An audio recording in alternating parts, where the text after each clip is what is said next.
My name is Thomas Keller.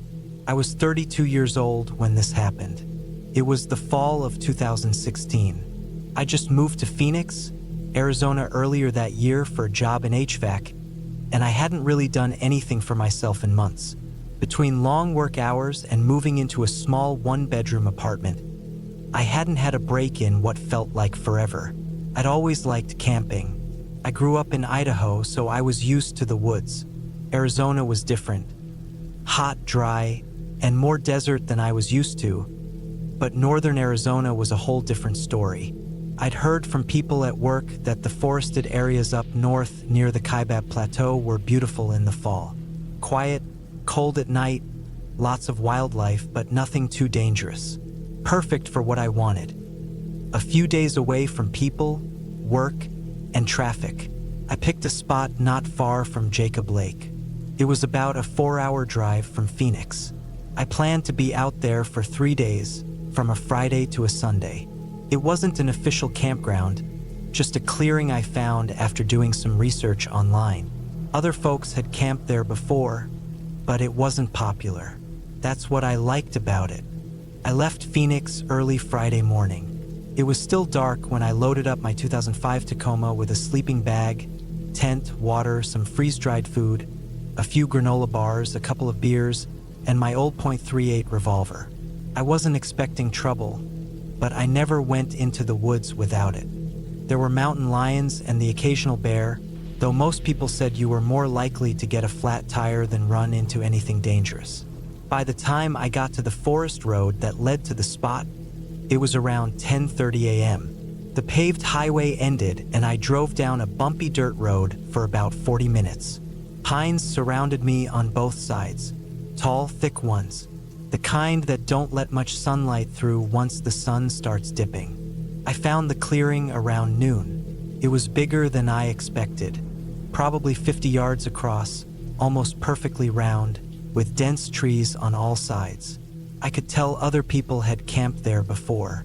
There was a ring of stones from a fire pit, some broken branches and flat areas where tents had probably been set up. No trash, though. That was a good sign. I set up my tent under a pine that gave some cover.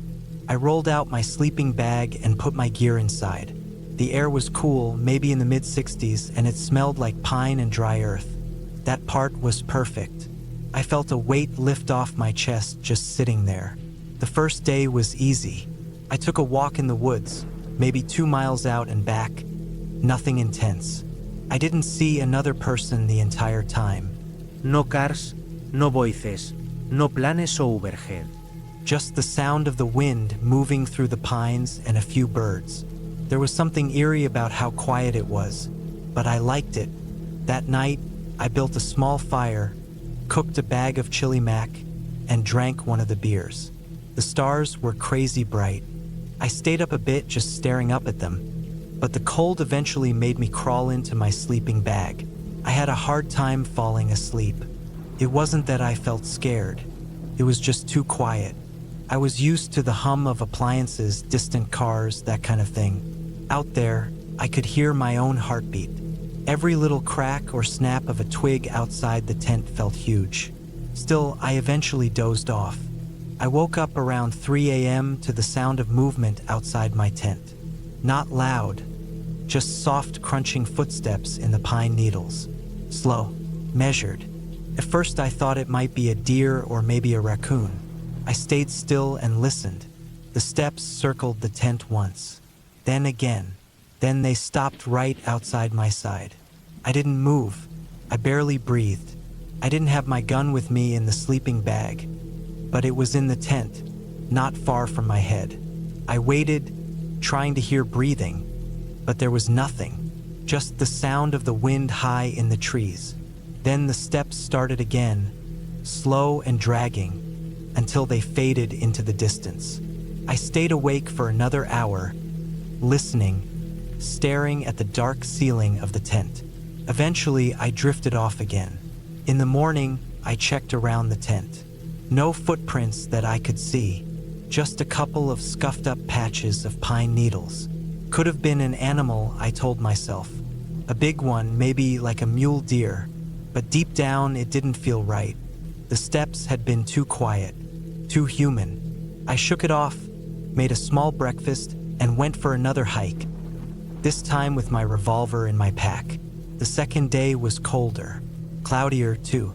A gray blanket hung over the sky most of the afternoon. It gave everything a dull, dim look, even at noon. The forest looked less friendly in that light, more lifeless. I walked south, maybe 3 miles, and found an old logging road mostly reclaimed by the forest. I followed it for a while and eventually came across something strange. It was a small clearing with bones in the center. A lot of bones, mostly small ones, maybe from rabbits or squirrels, but a few were longer, more like legs or forelimbs from a bigger animal. They were picked clean. No fur, no rot. Just bone and some dried sinew. Flies buzzed around, but I didn't see any birds or scavengers. There were drag marks in the dirt. Not footprints, just wide, smooth trails like something heavy had been pulled. I didn't stay long. I took a photo with my phone and turned back. When I got back to camp, nothing seemed out of place. But I couldn't shake the feeling that someone had been there while I was gone. My tent was zipped the way I left it, my gear was where it should be, but one of the firewood logs I'd stacked was moved. Shifted maybe a foot or two. Could have been me. Could have rolled.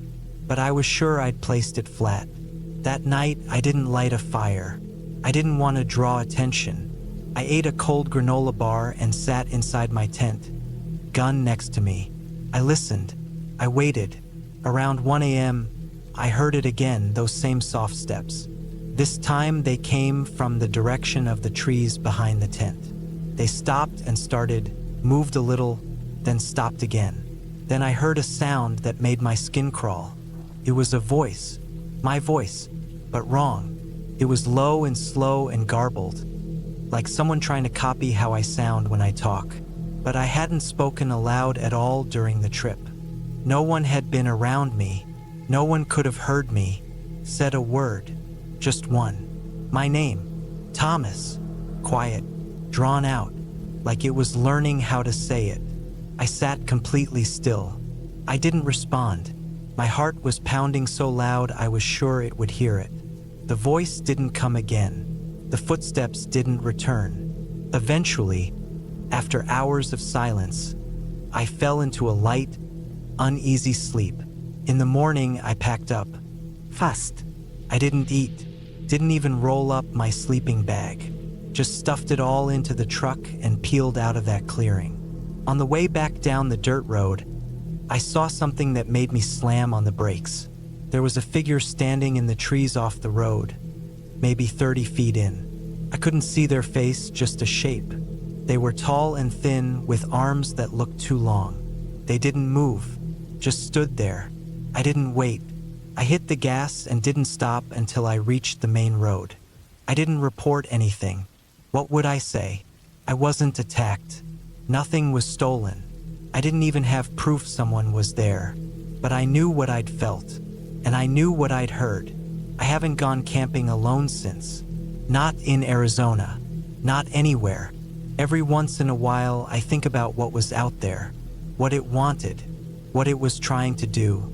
It wasn't a ghost. It wasn't some mythical monster. It was a person or something close enough to one that it could trick you in the dark. Maybe someone who lived out there off the grid.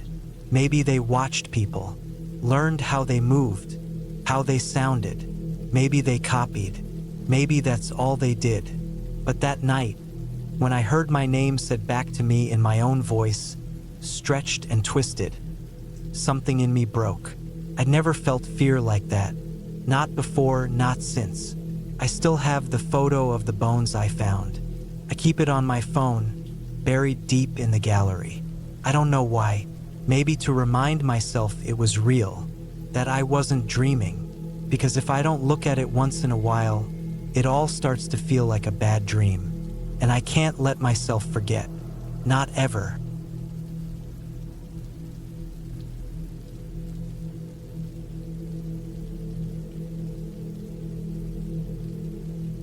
It was early October of 2019, and I was 34 at the time. My name's Ian Walters, and back then I lived in western Pennsylvania, near Johnstown. I worked long hours at a warehouse, and after a rough stretch with work and a breakup, I needed to clear my head. I'd always found that time in the woods helped settle me, especially camping alone. Just me, some simple gear, and quiet.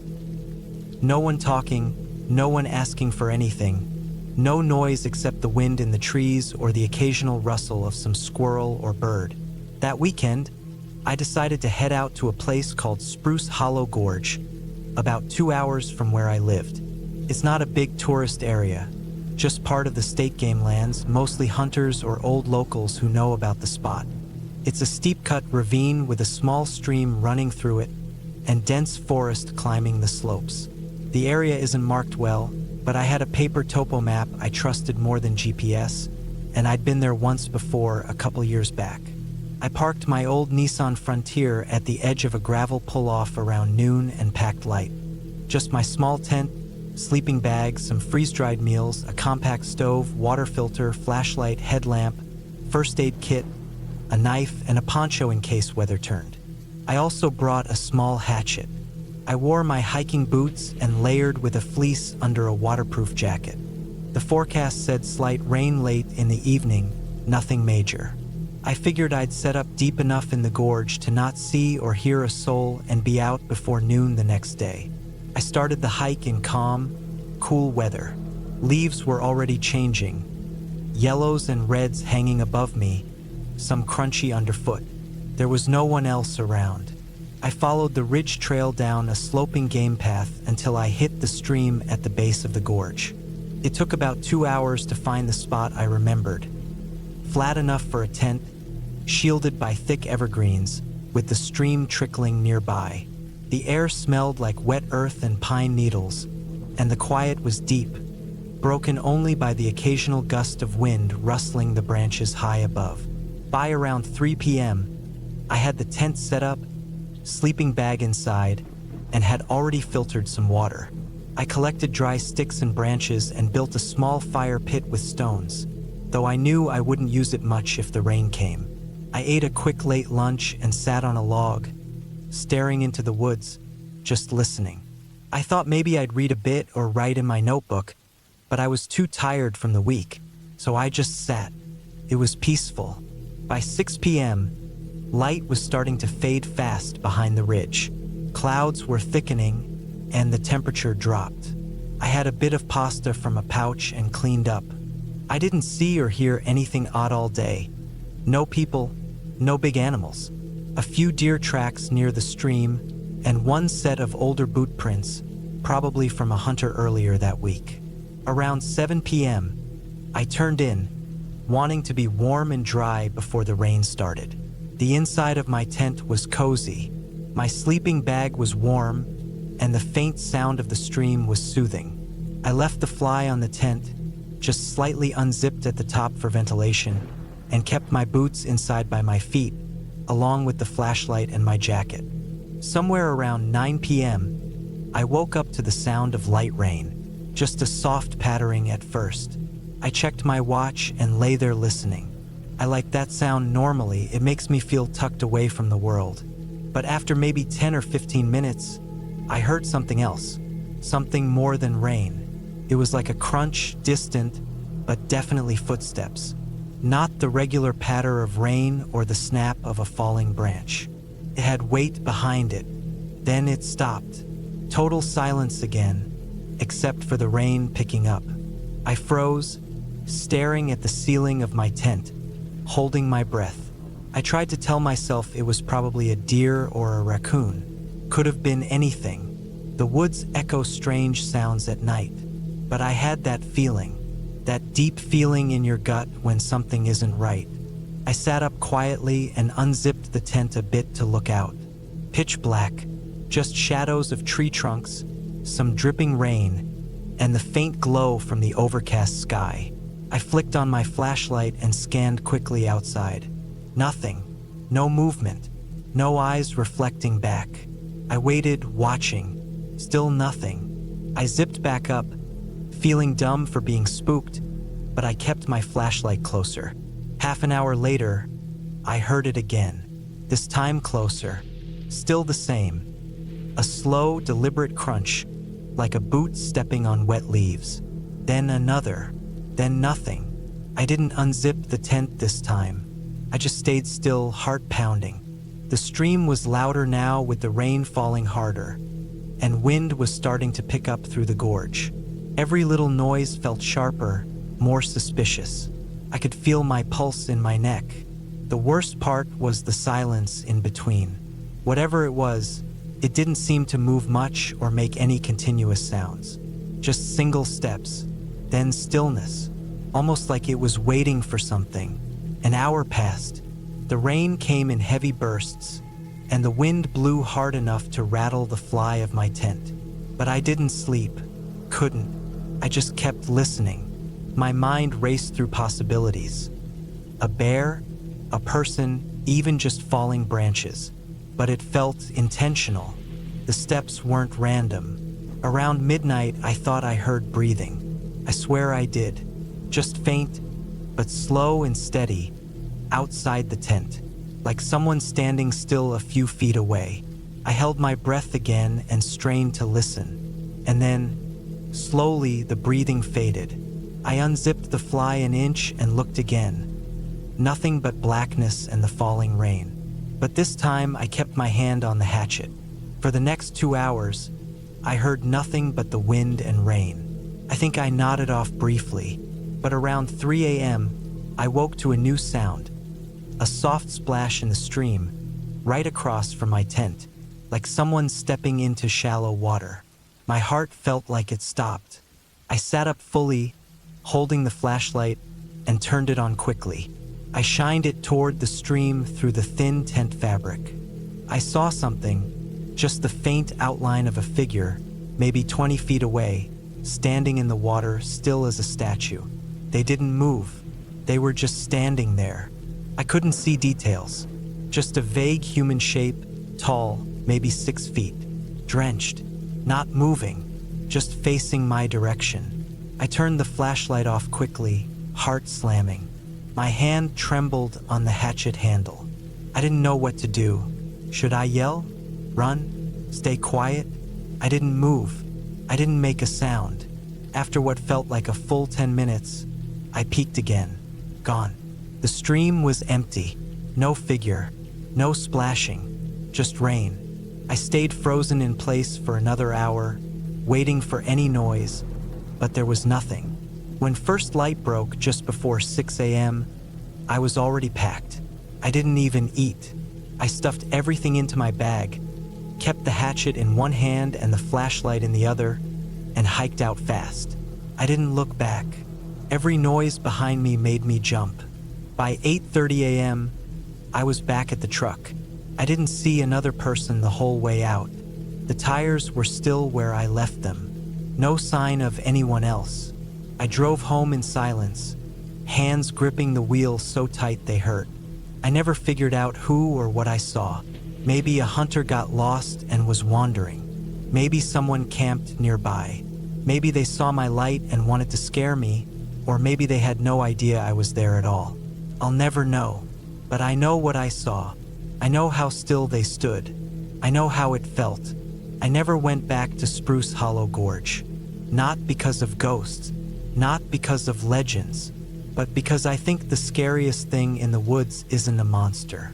It's another person who doesn't speak, a person who watches from the dark, a person who stands in the cold rain in the middle of the night and doesn't move when you see them.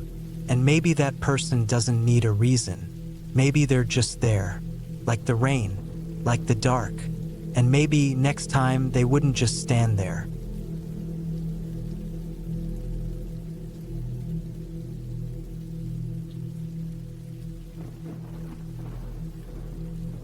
It was the summer of 2016 when I decided to take a break from the constant noise of the city. I was 33 at the time, living in western Colorado, in a small apartment on the edge of Grand Junction. I worked long hours doing maintenance at a hospital, and after months of back-to-back shifts and being on call for every little thing that broke, I felt drained. All I wanted was a few days to myself, no phone, no people, no buildings buzzing with lights and machines. Just me, nature, and my dog, Bentley. Bentley was a 4-year-old German Shepherd mix, about 75 pounds, calm, always alert, and completely loyal to me. I'd had him since he was a puppy, and he went everywhere with me, except work. Camping with him was something I'd done a few times before, mostly short weekend trips up in the forests around Montrose or further east. This time, I wanted to go deeper, a real getaway, so I picked a spot up in the Uncompahgre National Forest, somewhere between Ouray and Lake City. It was remote, not on any official campground list, but I had marked it on an old topographic map I bought years earlier. A little clearing near a stream at around 9,000 feet. No people, no fire rings, no trailhead nearby. Just a rough dirt road about a mile away where I could park and hike the rest. I packed light, tent, sleeping bag, water filter, food, stove, small hatchet, basic med kit, and enough supplies for 4 days. For Bentley, I packed kibble in Ziplocs, his collapsible water bowl, and a small reflective harness. He was chipped and tagged, but I never let him roam far anyway. We drove out early on a Thursday, winding through Highway 550 until we hit the gravel access road that curled deep into the woods. I parked the truck off a wide shoulder where a logging track met the old road and locked everything inside. There was no signal up there, but I'd already let my buddy Greg know I'd be back Sunday night. Bentley and I hiked in under a patchy sky. It had rained earlier that week, so the trail was damp, but the trees were full and green, and the air smelled like pine and wet dirt. We walked for a little over an hour, climbing steady terrain until the woods opened up into a gentle sloped clearing. That's where I made camp.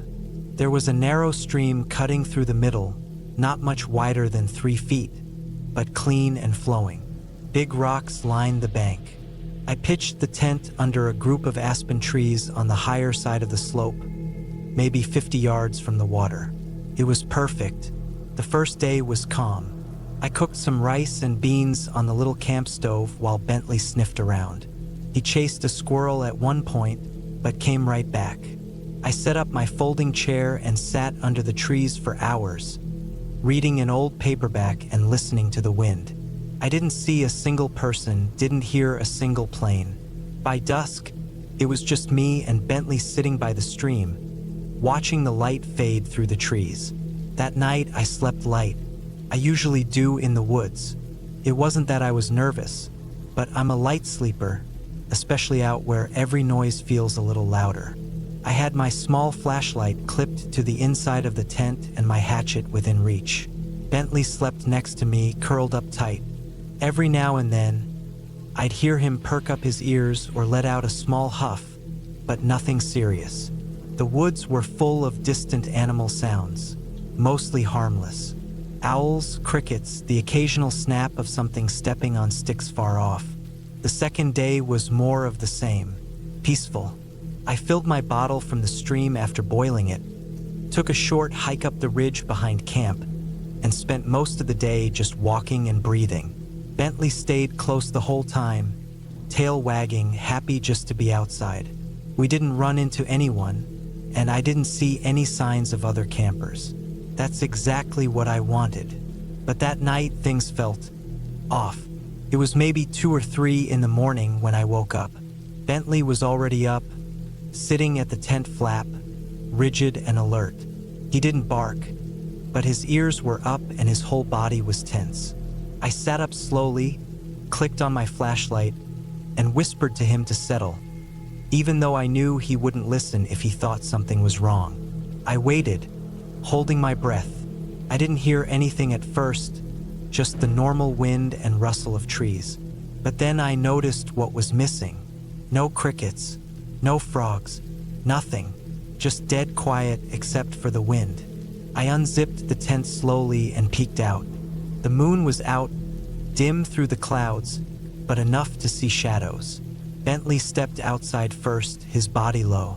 I followed with the light, scanning the clearing. Nothing moved. No eyes glowing in the brush. No rustling. No smells that stood out, but Bentley kept his eyes on the tree line downhill toward the stream. He didn't growl, but he didn't move either. I stood there with him for almost 10 minutes. Then, finally, he relaxed a little, circled the tent once, and laid back down. I zipped up the flap and sat there in my sleeping bag, eyes wide open, listening.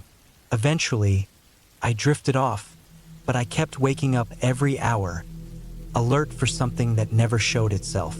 The next morning, I felt off. Not tired, just off. That kind of vague tension in the chest that you can't shake. Bentley was more energetic, as if nothing happened. I tried to brush it off. Maybe it was a deer or elk down by the water. I'd seen tracks near the stream. Nothing unusual about that. Still, I carried the hatchet with me everywhere that day, even to go take a piss. I didn't hike much, just stayed near camp, poking at the fire pit I'd built with rocks and trying to enjoy the stillness. Late afternoon, I was prepping food when Bentley stopped cold near the trees and growled. Low and long. I stood up fast. He was staring into the trees again, same direction as the night before. I grabbed the hatchet and stood behind him, scanning. Nothing. No movement. I listened. Still nothing. Bentley barked once, loud and sharp, and bolted about 10 feet forward before stopping and looking back at me. I shouted for him, but he stood his ground. I couldn't see anything, but I didn't want him running off, so I grabbed his leash and clipped it to his harness. We stood there a while, both of us watching. Eventually he relaxed again, and I made us both sit by the fire until sunset. I didn't eat much, just drank some water and kept the hatchet across my lap. That night was the worst. Around midnight, I woke up to the sound of footsteps. Not animal sounds, human footsteps, crunching leaves. Slow, deliberate, not rushing, not stumbling, just walking. I held my breath and sat up, ears straining. Bentley was awake, hackles raised, growling low and deep. He looked ready to lunge. The footsteps stopped outside the tent, just feet away. I didn't move. I kept the flashlight off. I gripped the hatchet with both hands. Bentley was rigid.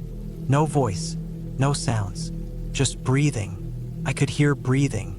Then, after maybe 15 seconds, the steps moved off, slow again, walking back into the woods the way they came. I counted in my head. 10 seconds, 20, full minute, nothing. Then finally, the night sounds started again. Frogs, crickets, the wind. I didn't sleep at all after that. Bentley never laid back down either. We both sat up until dawn. The next morning, I broke camp. I packed up everything fast and didn't even make coffee. I just wanted out. I didn't know who that was or what they wanted, but I didn't want to find out. I didn't see tracks. The ground was too dry in most places and too rocky in others. But I knew what I heard, and Bentley never reacted like that unless it was serious. We hiked back to the truck around 9 a.m. The whole way, Bentley kept glancing behind us.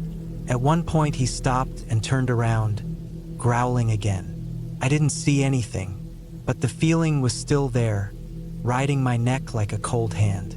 When we got back to the truck, I threw the gear in the bed and locked Bentley inside before pulling out.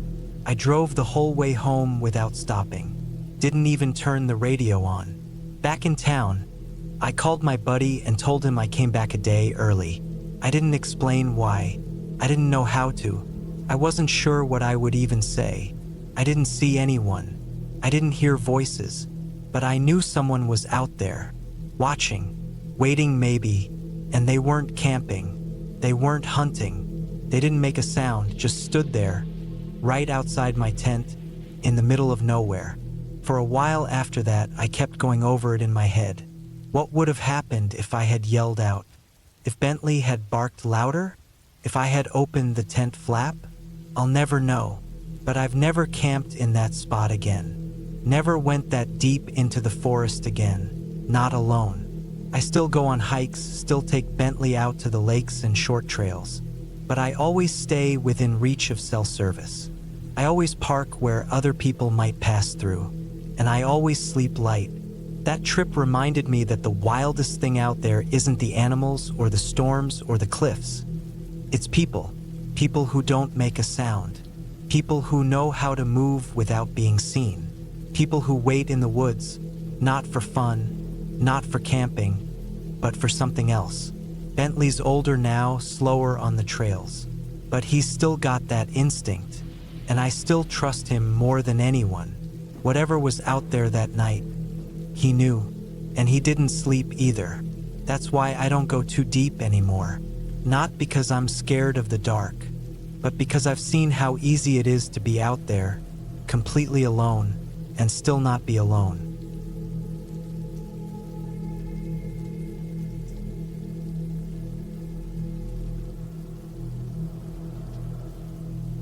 I was 34 the summer I took a solo camping trip through northern Georgia. It was early June of 2017. I'd been working long hours at a small mechanic shop in Mobile, Alabama, and I felt like I needed a break from everything. Work, people, noise, stress. I hadn't taken time off in over a year, so I put in for a week, packed up my gear, loaded my old blue Tacoma, and headed northeast. I didn't have a set plan, really, just a general direction and a goal of staying mostly off-grid. I brought along a big cooler full of food, my sleeping bag, a tent I'd only used twice before, and my hiking boots. I printed some old maps, brought a full tank of gas and a gas can in the back just in case. I also had an old GPS unit that still worked even when I didn't have service. My phone wasn't going to help out there, so I didn't count on it. I aimed for a region called Chattahoochee National Forest. I'd read about some remote campsites where you could park off logging roads and set up deep in the woods. That was what I wanted. No people, no noise, just woods and fresh air. The idea was to spend a few nights in one spot, maybe move around if I felt like it. My first 2 nights went smooth. I found a quiet spot about 7 miles off the main road, down a winding, rutted trail that looked like it hadn't been used in months. I saw deer, squirrels, a couple of turkeys. I even spotted a black bear across a ravine the second morning, but it didn't come close. I hiked most of the days and rested at night with a small fire and some canned food. I kept everything clean, packed up all my food each night, and hung it from a branch away from the tent. On the 3rd morning, I decided to break camp and try a new area further north. I packed everything up around 9 a.m., took my trash with me, and drove out the way I came. After getting back to a gravel road, I drove for about 2 hours, passing through a couple of small towns, nothing more than a gas station and a general store, and eventually I found another forest access road that looked promising. It was narrow, overgrown in parts, with grass growing through the middle. A wooden sign at the entrance said, FS 88C. I pulled over to check my paper map and the GPS. According to both, this road led to an old fire lookout tower that hadn't been in use since the 90s. There were a few primitive campsites near the base of it. That sounded like a good place to spend the next 2 nights. The road was rough. Potholes, loose gravel, broken branches, and narrow curves made the drive slow. Trees closed in tightly on either side, and at some points, branches scraped my truck. I had to stop once to clear a small fallen tree with the hatchet I brought. After almost an hour of crawling up the road, I finally made it to a clearing. The lookout tower was there, old, rusted, maybe 40 feet tall, with stairs that looked mostly intact. The structure was fenced off, but the campsite nearby looked usable. There was a stone fire ring, flat ground, and plenty of space to set up. I parked under some pines, stretched, and walked around the area. It was dead quiet except for the occasional chirp of birds and the rustling of leaves. I didn't see another car or sign of recent visitors. It was perfect. I set up camp like I always did. Tent about 30 feet from the fire ring, food hung from a high limb, firewood stacked and ready, everything neat and organized. I spent the rest of the afternoon exploring the area on foot, walking maybe a mile or so up the old path behind the tower. It looked like it used to be an access road but hadn't been maintained in years. The sun was starting to drop by the time I turned back.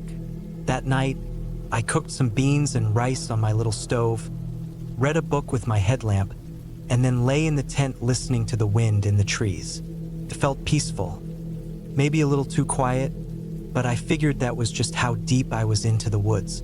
I had no bars on my phone, no radio reception, and it was kind of nice being totally disconnected. But sometime in the middle of the night, I woke up. It wasn't a sound that woke me, it was the feeling, like something had shifted. You know how sometimes you just feel off, even if everything seems normal? That's what it was. I lay there on my back, still in my sleeping bag, staring at the top of the tent. It was pitch black except for the dim red glow from my watch. Then I heard something, a crunch off to the left side of the tent. Not close, but not far either, like something stepping on dry leaves. My heart started racing. I tried to listen hard, staying still. Came again. Asterisk crunch asterisk, then a pause, then crunch again. I thought it might be a deer or a bear. I had smelled no food in the tent, and everything was packed up right, so I tried not to panic. The steps didn't sound like they were getting closer, more like something circling. Eventually, the sounds stopped. I lay awake for maybe another hour before I finally drifted back off.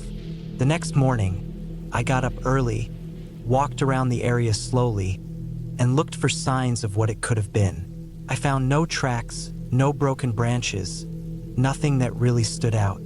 I convinced myself it was probably a deer or maybe a raccoon. Still, the feeling stuck with me all day. I didn't go far from camp. I stayed close, gathered wood, fixed a small tear in the tent flap, and made a fire early. I decided I'd only stay one more night. Around dusk, while I was eating and sitting by the fire, I thought I heard a distant pop, like a branch breaking underfoot, but I couldn't see anything in the dark tree-line. My flashlight only reached so far, and the shadows played tricks. I didn't hear anything else, but I kept my headlamp on and didn't turn in until after midnight. When I finally crawled into my tent, I kept my small hatchet close to my sleeping bag. I woke up again that night, but this time I knew what had woken me. Footsteps. They were slow, deliberate, on the pine needles right outside the tent.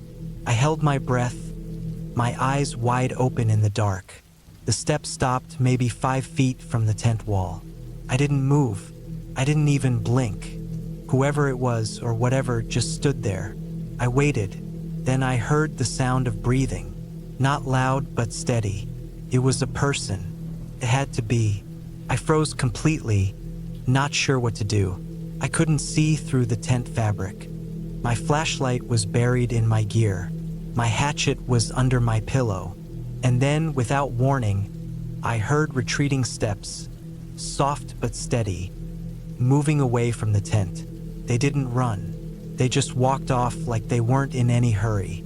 I lay awake until dawn. As soon as the sun came up, I packed everything. Fast. No breakfast, no coffee. Just rolled up the tent, threw everything into the truck bed, and got the hell out. But leaving wasn't that easy. About 5 minutes down the narrow road, I found something that hadn't been there the day before. A fresh pile of branches, thick limbs, stacked carefully, blocking the trail. Someone had done that.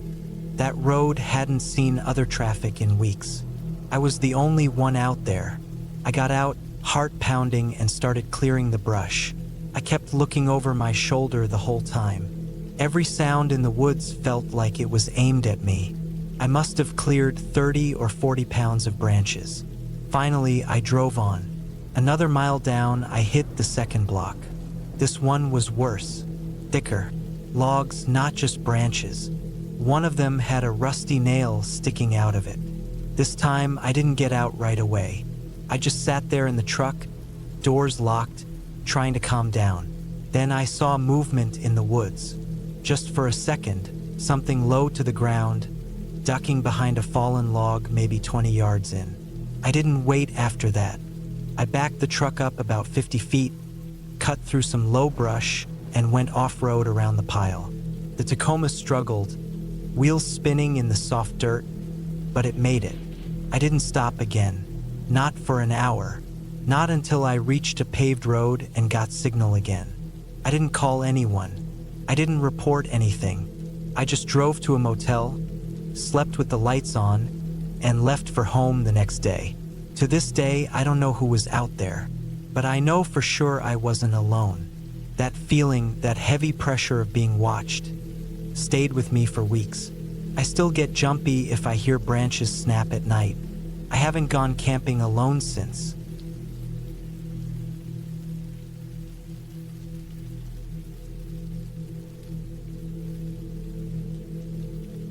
I was 31 that summer. It was July 2012, and I had been working a warehouse job in Fort Collins, Colorado for almost 6 years. The job wasn't bad, but it was repetitive, and I needed a break from the fluorescent lights and loud forklifts and steel-toed boots. I had a whole week off, and I knew exactly what I wanted to do. Get out of the city and be alone in the backcountry for a few days. Just me, a tent, my backpacking gear, and some quiet.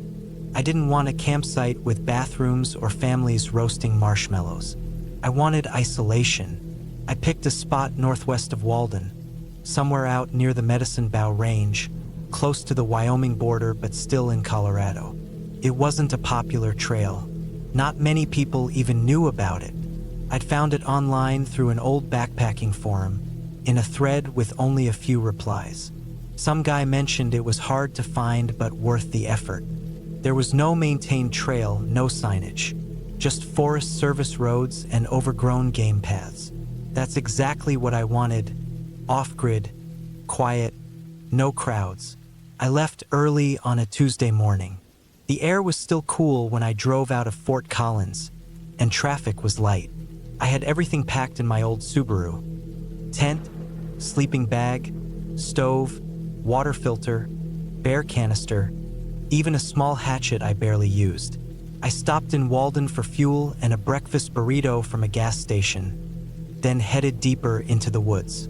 After about 45 minutes of gravel roads, I parked at the end of a narrow turnoff that dead-ended near a dry creek bed. I locked the car and started hiking northeast toward a ridge I'd seen on the topo map. There was no trail, just patches of trampled grass and clusters of game scat that let me know elk had been through recently. The hike was rough. I had to bushwhack most of the way, checking my compass every 20 minutes and making small rock piles to mark the path back. I kept thinking how quiet everything was. No people, no planes, not even wind. Just bird song and the occasional crack of twigs under my boots. The further I got, the more it felt like I was walking into another world, one that hadn't changed in hundreds of years.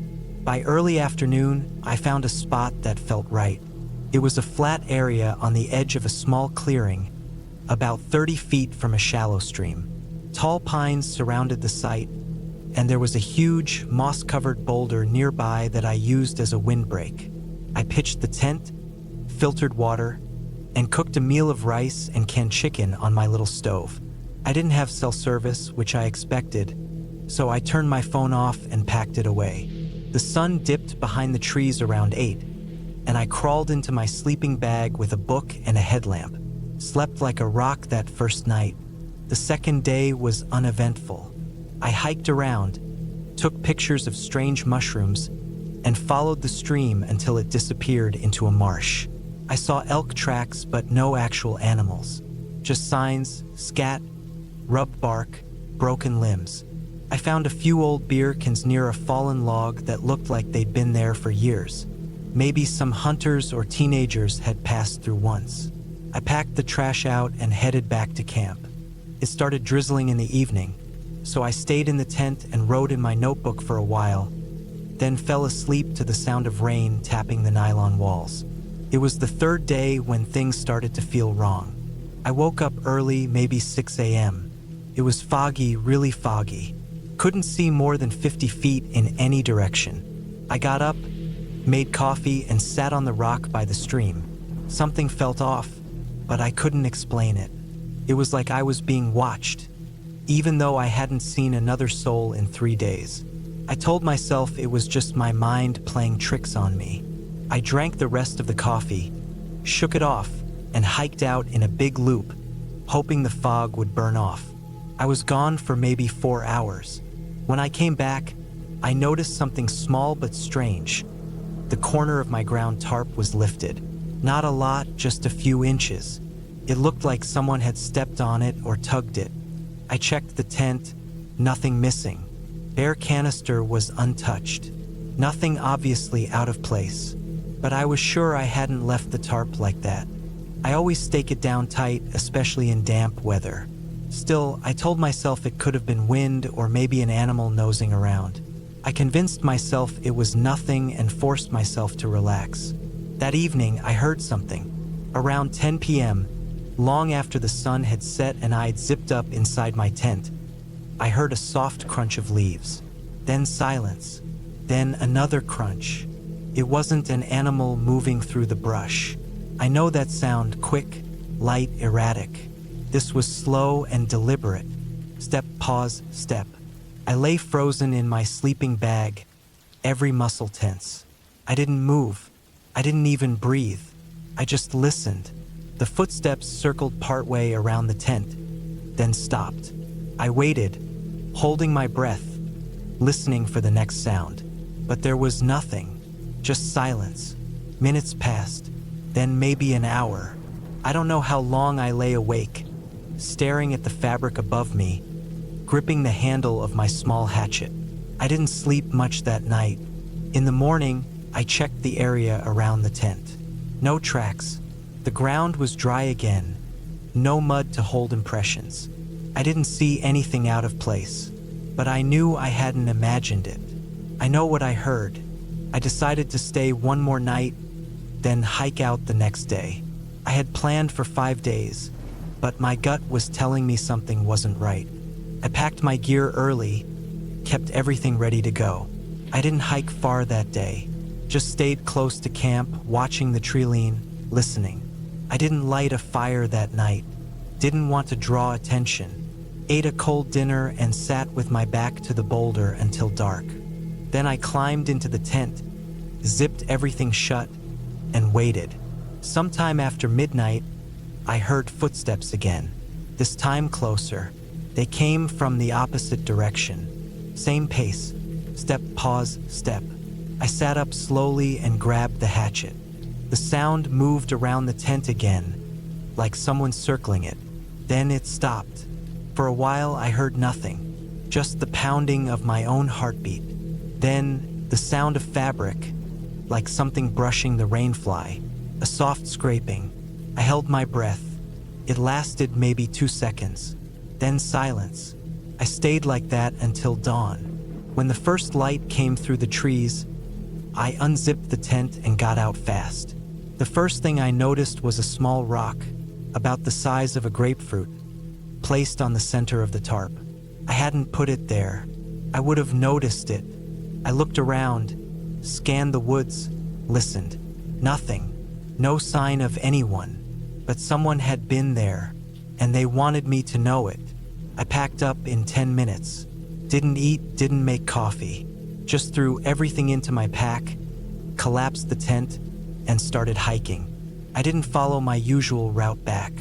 I went straight toward the car, even though it meant bushwhacking through thick brush and swampy ground. I didn't stop. Every so often, I thought I heard something behind me. A branch snapping, a rustle in the underbrush. I never saw anyone, but I felt like I was being followed the whole way out. When I finally reached the car, I was soaked in sweat and covered in scratches. I threw the pack in the back seat, jumped in, and locked the doors, started the engine and drove without looking back. I didn't tell anyone about it for a while. What could I say? That I'd camped alone and heard footsteps? That someone touched my tent and left a rock on my tarp? No one would believe me. They'd say it was a hunter or another camper, maybe a prank. But that place was miles from any trail, and whoever it was had been quiet, careful, deliberate. They didn't try to rob me, didn't take anything, They just wanted me to know they were there.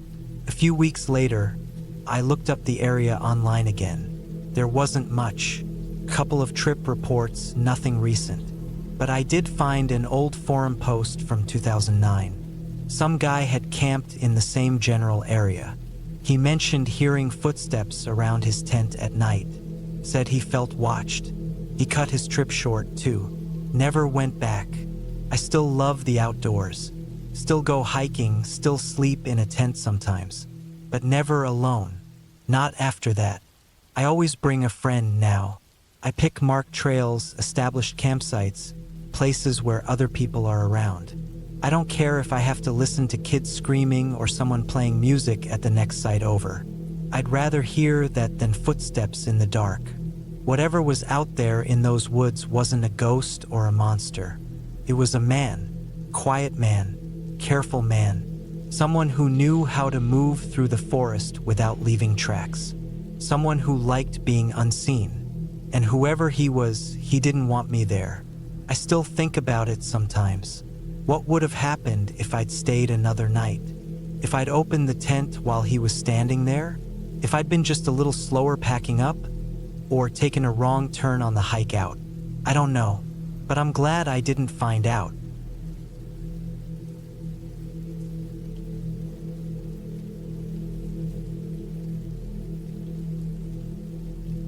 It was the fall of 2019 when I decided to take a break from everything and head out on a solo camping trip. I was 27 back then, working long hours at a warehouse job in Boise, Idaho. It had been a stressful year. Overtime shifts, moving apartments, and a recent breakup that left me with more free time and a strong urge to just get away. I didn't want anything complicated, just a couple of quiet nights in the woods with no one around. No phone calls, no internet, no traffic, no noise. Just me, the trees, and fresh air. I had always liked being outdoors. My dad used to take me camping when I was a kid, and some of my best memories were from those trips. I wasn't an expert survivalist or anything, but I knew how to pitch a tent, start a fire, and read a map. I packed light, tent, sleeping bag, basic food, water jugs, a portable stove, a knife, flashlight, and a hand crank radio. I also brought a can of bear spray just to be safe. I had no plans to hike far or do anything risky. I just wanted peace and quiet. I picked an area up in northern Idaho, not far from the Montana border. There's a lot of forestland up there, and it's easy to find places that are remote but still accessible by dirt road. I chose a spot near an old Forest Service road, Camp Wallace. I think it was called on some outdated trail maps, but it hadn't been maintained for years. I drove a beat-up Subaru Outback with decent clearance, so I figured I'd be fine. I didn't tell anyone exactly where I was going, which was probably a mistake in hindsight, but I didn't think much of it at the time. I left on a Friday morning and arrived at the site in the early afternoon. The air was crisp and cool. There were patches of yellow and orange leaves covering the ground. The sky was overcast, but it wasn't supposed to rain until Sunday. I found a small clearing off the side of the dirt road, backed up against a dense wall of trees. There was a small slope that led down to a dry creek bed about 50 yards from the tent. It was quiet, no other cars, no tire tracks, nothing. Just the wind and the rustling of leaves. I set up my tent, unrolled my sleeping bag, and got everything situated. I gathered some dry sticks and made a fire ring with rocks from the creek bed. I spent the rest of the day reading a paperback and drinking instant coffee. I made dinner just after sundown, some canned beans and sausage heated over the stove, and watched the stars come out. It was cold enough to wear a jacket, but not unbearable. I stayed up a while, listening to the forest and staring at the flames until they died down. That first night was uneventful. I heard the usual sounds of the forest: crickets, owls, the wind in the trees. Sometime around 2 a.m., a few branches snapped nearby, probably a deer or raccoon. Startled me at first, but nothing came close. I drifted off again and slept until the sun came through the mesh windows of the tent. Saturday morning was calm. I made breakfast, oatmeal, and coffee, and went for a short walk along the edge of the creek bed. The forest felt so still and untouched. I didn't see a single person, and there weren't even footprints around. I spent most of the day doing nothing in particular, just sitting, eating, walking, and taking it easy. Around mid-afternoon, I noticed a pair of boot tracks about 100 yards away from my sight. They looked fresh. I didn't think too much of it at first. Maybe a hunter or another camper passed through. It's public land, after all. But then I saw something else. On the other side of the creek bed, a tree had a strip of fabric tied around the trunk. It was faded green, like part of an old shirt or a rag. It looked like it had been there for a while, but something about it felt off. Why would someone tie that there? Was it a marker? A signal? I checked around the tree but didn't find anything else. I shrugged it off and went back to camp. Later that afternoon, I was chopping some small branches for the fire when I saw a man standing on the slope near the creek bed. He was about 60 feet away, halfway hidden behind a tree. He was wearing an old green jacket and jeans. He had a rifle slung across his back. He didn't say anything, just stood there watching. I froze. I didn't know what to do. I raised my hand slightly, like a wave, but he didn't respond. He turned and walked slowly back into the trees. No words. No gestures. Just disappeared into the forest. My heart was pounding. I stood there for several minutes, staring at where he had been. I tried to convince myself he was just a hunter passing through. Maybe he was looking for game and saw my camp by accident. But why was he just standing there? Why didn't he say anything? I didn't know. I didn't like it. I decided to skip the fire that night. I ate cold food and stayed in the tent with the flap zipped shut. I kept my flashlight and bear spray next to me. Every sound outside made me jump. Leaves rustling, a twig snapping. It all felt closer than usual. I stayed awake most of the night, dozing off only in short bursts. Around 3 a.m., I heard something heavy move through the brush just outside the tent. It sounded like footsteps, slow, deliberate.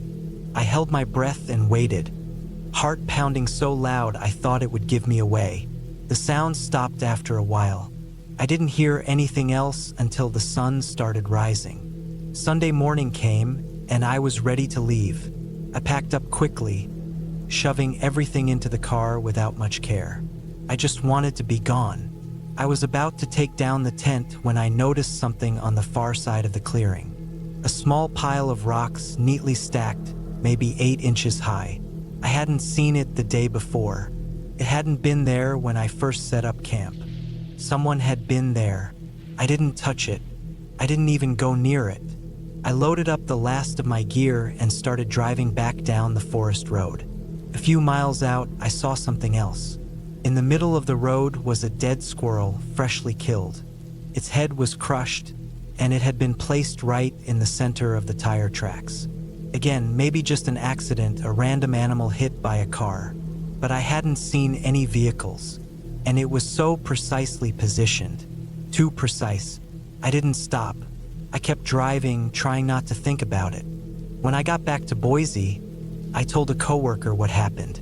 He said I probably ran into some weirdo who lived out there or a hunter with no social skills. But something didn't sit right with me. The silent man with the rifle, the fresh tracks, the fabric on the tree, the stacked rocks, the sound outside my tent, the dead squirrel. None of it added up cleanly. It wasn't one single moment that scared me. It was the way all the small things slowly built up, like puzzle pieces that didn't quite fit but still pointed to something being wrong. I haven't gone solo camping since then. I still go out sometimes, but only with friends, and always somewhere with more foot traffic, more people, more signs of life. I stick to designated campgrounds now. I check in with rangers. I bring my phone and a GPS beacon. Maybe it's overkill. Maybe that man meant no harm.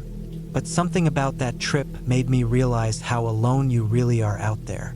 When you're deep in the woods, miles from anyone, no cell service, no one around, You're just a dot in the middle of a massive empty map.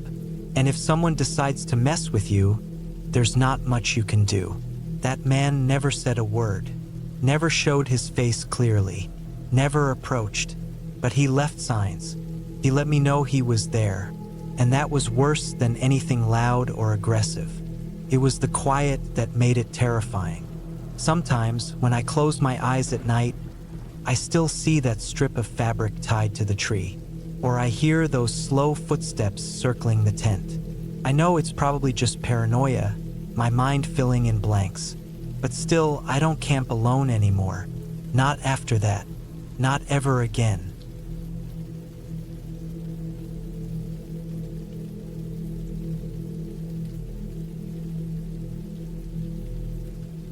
My grandma died in the fall of 2021.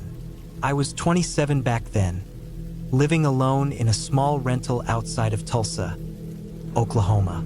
She had raised me most of my life after my parents divorced and pretty much left me behind.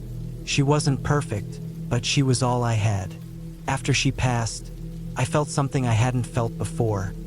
This strange kind of quiet grief that didn't hit all at once. It just lingered. Everything felt off. I'd go to work, come home, eat, sleep, but it all felt mechanical, like my brain was just running through motions. By the time spring rolled around in 2022, I knew I needed to get out of the house.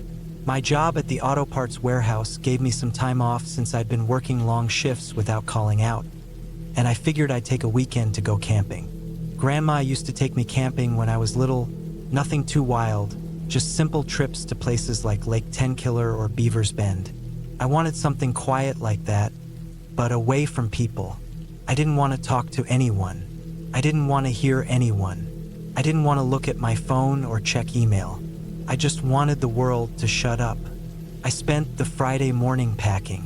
I took my tent, sleeping bag, some canned stuff, a cooler, small propane stove, a couple gallons of water, and basic supplies, knife, lighter, first aid kit, flashlight, extra batteries. I had an old dog, Penny, a lab shepherd mix who was 12 and moved slower than she used to, but I brought her with me. I didn't trust boarding her, and truthfully, I didn't want to be alone. Instead of one of the usual public campgrounds, I decided on a piece of forested land near Tallahena, southeast Oklahoma, not far from the Kiamishi Mountains. I found it on a forum where people traded GPS pins to lesser-known camp spots. No bathrooms, no signs, no other campers. That was exactly what I needed. I left around noon and got there just before dark. The drive up the gravel access road was slow, mostly ruts and dips. Tall trees on either side swallowed the car in shade, even though the sun hadn't fully set. There wasn't a soul in sight. No cars, no buildings, just a thick mess of woods and the sounds that came with it. I found a clearing big enough for the car and the tent. Maybe 50 yards from a creek I could hear trickling nearby. I set up camp fast. The tent was old but still held up. Penny sniffed around, peed on everything, and then laid down like it was just another afternoon. I fed her and made a small fire with some store-bought logs. The air smelled like cedar and smoke. For the first time in months, I didn't feel the weight of anything pressing down on my chest. I didn't feel better, not really, but I felt still. That night, I didn't sleep much. It wasn't the noise. I liked the noise of the woods, but my mind kept drifting to things. Little things. How my grandma used to carry lemon drops in her purse and always gave me one before bed when we camped. How she used to hum to herself while heating up beans on a tiny stove. That humming would stick in my head. She had this way of making silence comfortable. Sometime past midnight, I heard what I thought was a car engine. It was distant, and then it wasn't. Then it was gone. Just a hum and then silence again. I figured someone else had driven up a side road and turned around. The engine didn't come back. Penny lifted her head and growled once, low and quiet, but settled back down. I made a mental note to check around the area in the morning. Next morning, the sky was gray and dull. No sun. It didn't smell like rain, but it looked like it could come down later. I took Penny for a walk, following the creek upstream. We didn't go far. I didn't want to get lost, and the GPS on my phone was useless out there. I didn't see anything strange, just some old deer tracks, some raccoon prints, and what looked like a coyote den under a rock shelf. Nothing unusual. Back at camp, I boiled water for instant coffee and sat by the fire pit. The silence was thick, not heavy, just deep. You notice weird things when you're alone long enough. The way wind through trees sounds like talking sometimes. The way your brain invents movement in your periphery. I kept telling myself I wasn't scared, and I wasn't, not yet. But something in me felt tighter than the day before, like a rubber band wound too many times. Around noon, I noticed some footprints near the edge of the clearing, off to the right where I hadn't walked yet. They weren't mine. Too large, wider than my boots, and deeper. I stood there staring at them for a while, convincing myself they must have been from someone who had camped here before. Still, they looked fresh. No leaves in them. No water pooled inside. The dirt still held shape. That tight feeling in my chest started crawling up my neck. I looked around and didn't see anything. Penny didn't seem bothered. She sniffed the area and wagged her tail. Dogs know things we don't. I tried to lean on that, tell myself that if something was off, Penny would tell me. I stayed close to the tent the rest of the day. I didn't hike. I didn't explore. I kept the fire going and watched the tree lean like it might move. The wind started to pick up late in the afternoon, and the clouds got darker. I checked my weather radio, chance of thunderstorms overnight. Great. I tied down the tent better, moved some of the gear under the car, and made a simple meal. Penny ate slow, which usually meant her joints were bothering her. By sundown, it was cold. I zipped myself into the sleeping bag and pulled Penny in close. The tent shook with gusts of wind, and outside, I could hear branches snapping somewhere in the distance. I kept thinking about those footprints. They weren't from the night before. They were that day's. I hadn't heard anyone walk up. I hadn't heard anything at all. That night, I woke up to Penny growling again, louder this time. It wasn't a dream. I sat up and listened. The tent was still. The air had gone completely quiet. No wind, no insects, just nothing. Penny's body was stiff. Her head pointed toward the back of the tent. I stayed frozen, ears straining, eyes wide in the dark. Then I heard it, a stick snap, not an animal crunch, not a branch falling, a footstep, just one. It was close. I didn't move. I didn't breathe. I just stared at the ceiling of the tent and listened. Penny didn't bark. She just growled deep in her chest, the way she did when someone was at the door back home. I reached for the flashlight slowly, clicked it on, and unzipped the tent door a few inches. Nothing, just black trees and a cold breeze. I waited like that for what felt like hours. No more footsteps, no sounds. Eventually Penny calmed down, and I laid back down, never fully falling asleep again. The next morning, I found a cigarette but near the fire pit. I don't smoke. No one had been there with me. The ash was fresh. I crouched down and looked around more carefully. There were more footprints, leading toward the trees behind the tent. Whoever it was had walked right up behind me while I was asleep. That was it. I was done. I packed everything up as fast as I could. No breakfast, no coffee. Just threw gear into the car, rolled up the tent half-assed, got Penny in the back seat, and drove. The forest looked different in the morning light. Still beautiful, but colder, sharper somehow. I didn't stop driving until I hit a gas station just outside of Wilburton. I sat there for 20 minutes trying to calm down, drinking a gas station coffee with shaking hands. Penny slept in the back like nothing had happened. I looked at her and felt this overwhelming wave of gratitude. If she hadn't been there, I don't know if I would have even noticed that sound. I might not have woken up at all. Back home, I unpacked everything slowly. I washed the dirt off my boots and threw the tent in the shed. I haven't used it since. The weirdest part of it all was how normal it felt after. Like the world didn't care what happened. There was no grand meaning, no final act. Just someone walking into my camp, watching, maybe waiting, and then leaving. No resolution, no police, no answers, just silence. But I think about it a lot now. I think about how quiet the woods can be when someone's watching. I think about how someone could have been sitting out there in the trees the entire time, seeing me walk, cook, sleep. I think about the cigarette still smoldering when I woke up. Most of all, I think about my grandma, how she always said to trust your gut, how she never went camping alone. I haven't gone back to the woods since. I still take Penny for walks around the park, sometimes the lake if it's not crowded. But I don't go off the grid anymore. I don't chase silence. I don't need it.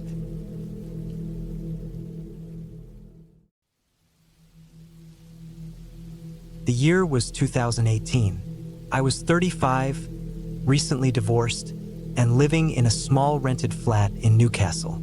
Work had been dragging me down, same screen, same meetings, same people. I needed to get away for a few days.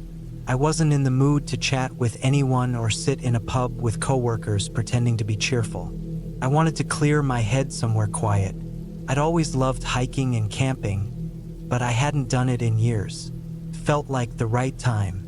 I took a Friday off and planned a long weekend solo trip in the Scottish Highlands, a few hours north of Fort William. I picked a spot I'd seen on a blog once, a vast stretch of forest that hadn't been developed, with rough trails and very few people.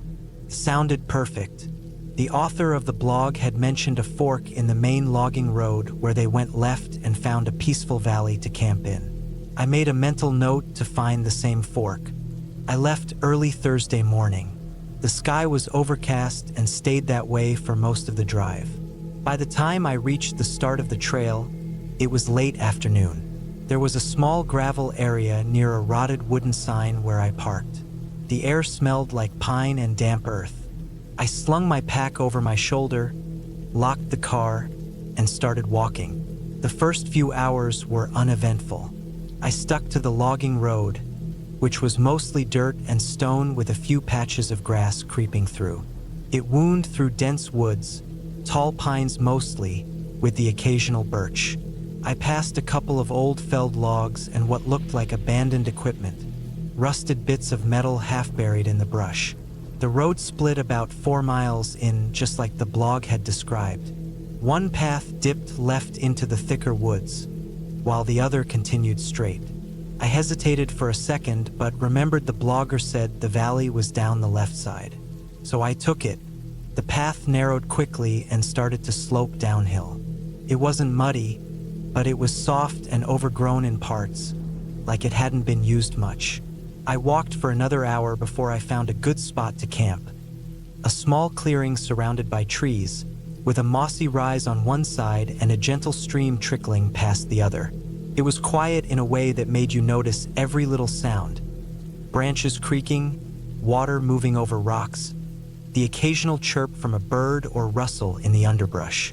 I set up my tent, cooked a bit of rice and beans on my small camp stove, and stretched out near the stream with a flask of whiskey. It started to rain lightly around 9, so I crawled into the tent, zipped up, and listened to the sound of it on the nylon. I slept pretty well that night. The next morning was colder. My breath fogged the air as I stepped out of the tent. I boiled water for tea, packed a small bag with snacks and water, and set off to explore. I wanted to find the valley the blog had talked about. The forest was thicker down this way, and there was no proper trail.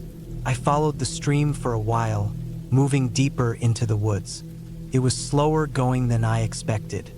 Fallen branches blocked parts of the way, and the forest floor was uneven, with soft patches of moss and sudden dips hidden under leaves.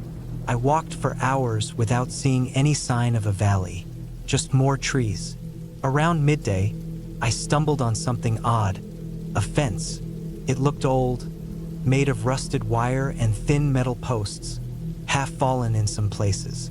It ran up a small ridge to my left and disappeared into the woods in both directions. I wasn't sure why it was there. There were no signs on it, no markers. It didn't look like a hunting fence, more like something to keep animals in or out. I followed it uphill for a bit. The ridge crested into a flat area with scattered stumps and more rusted debris. An old oil drum, a broken ladder, some flattened metal sheets. It looked like a logging camp that had been abandoned years ago. I poked around for a few minutes and was about to head back when I heard something. Metal on metal. It was faint, like a dull clank, then silence. I froze, listening. Another clank, then nothing. It came from down the other side of the ridge, deeper in the woods. I stood there for a while, trying to make sense of it. Wind? A branch falling? Couldn't tell. I didn't hear it again, so I turned around and made my way back to the stream. I returned to my campsite around 3 and noticed something small had changed. My backpack was leaning differently than how I left it. I was sure I'd rested it upright against the tree, but now it was slightly on its side. I checked it, nothing missing. My tent was fine too. No rips, no water inside. I told myself it was the wind. Still, something felt off. I didn't cook dinner that night. I just ate a granola bar and sat by the stream until it got dark. That night, I couldn't sleep. I kept hearing things. Not animals. Those are sharp, skittery sounds, or the occasional heavy thud if it's a deer. This was slower, more deliberate. Soft snapping of branches, crunches on the forest floor, just beyond the edge of the clearing. I stayed still in my sleeping bag, listening, heart racing. It would go quiet for long stretches, then 1 or 2 steps. I told myself it could be a fox, maybe even a badger, but it felt wrong. Whatever it was, it wasn't in a hurry. It stopped eventually, but I didn't fall asleep until after dawn. I woke late and groggy. The air felt heavier that morning. I stepped out to piss and found new boot prints in the mud near the stream. They weren't mine. I checked. My prints were there from yesterday, leading toward the woods, but these were newer, deeper. They came from the opposite direction, from the side I hadn't explored yet. They led up to the stream, stopped there, and turned back. I followed them for a short distance before losing them in the moss. I wasn't sure what to do. Pack up and leave? I wasn't due back for 2 more days. I hated the idea of running from nothing, but I also couldn't shake the feeling I was being watched. I made up my mind to stay but keep my gear packed in case I needed to leave quickly. I kept my small knife in my pocket, something I normally left in the bag. I spent the day gathering firewood, sharpening sticks, anything to keep my hands busy. I didn't explore. I stayed close to the tent. That night, I built a larger fire than usual. I sat beside it with my flashlight in one hand, knife in the other, and waited. The woods were quiet again, but not in a peaceful way. No wind. No birds. Just that thick, pressing silence that feels unnatural in a forest. Around midnight, I heard movement closer this time. Not just 1 or 2 steps. A steady, slow pace along the edge of the clearing. I swung the flashlight toward the sound. Nothing. Then a crack from behind. I turned fast. Still nothing. But I could feel it. Someone was out there. I didn't sleep at all. I sat there, back against the tree, watching the tree lean until morning. When the sun came up, I made my decision. I packed everything, double-checked the clearing, and started back up the trail. My body was aching from the lack of sleep, but adrenaline kept me moving. I didn't stop to rest, just pushed up the slope until I hit the old fork. Then I froze. There were more boot prints. Not just 1 set this time. 3, maybe 4. They were fresh. Some went down the path I'd just come from. Others circled near the fork. I checked behind me. Nothing. I took the other trail, the one that continued straight, even though I knew it wasn't the way I came in. I didn't want to go back through the same woods. I didn't want to be anywhere near that valley. The trail curved and dropped into a gully before rising again through denser woods. It was rough going, no clear path after a while, just old ruts in the dirt and broken branches. I walked for hours. Around midday, it started to rain again. Light at first, then heavier. My boots squelched with every step. I hadn't seen a road, a car, or a person all day. Eventually, I came to a clearing and saw something that nearly made me cry. A small cabin, old and gray, half covered in ivy. The windows were boarded, but the door was slightly open. I didn't care who it belonged to. I ran up, pushed the door in, and stepped inside. It was dry, musty but dry. The floor creaked, and the air smelled like rot and damp wood. There was a broken chair, a table with one leg missing, and an old stove in the corner. No signs of recent use. I shut the door, bolted it with a stick I jammed through the handle, and sat down, soaked, shaking, but relieved. I stayed there until the rain stopped, maybe 3 hours.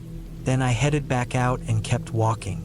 I followed what looked like an old ATV trail until I finally heard something familiar. Traffic. Distant but real. I bushwhacked in that direction, crossed 2 shallow streams, and finally hit a proper road. A couple in a white van pulled over and gave me a lift to the nearest town. I didn't tell them the full story, just said I got turned around hiking and lost track of the trail. They nodded. I was back in Newcastle by the next evening. I never found that blog again. I looked.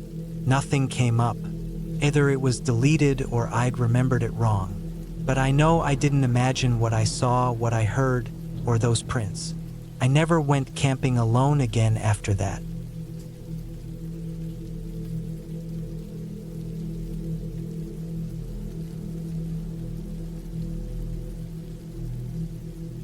It was the summer of 2016, and I had just turned 34.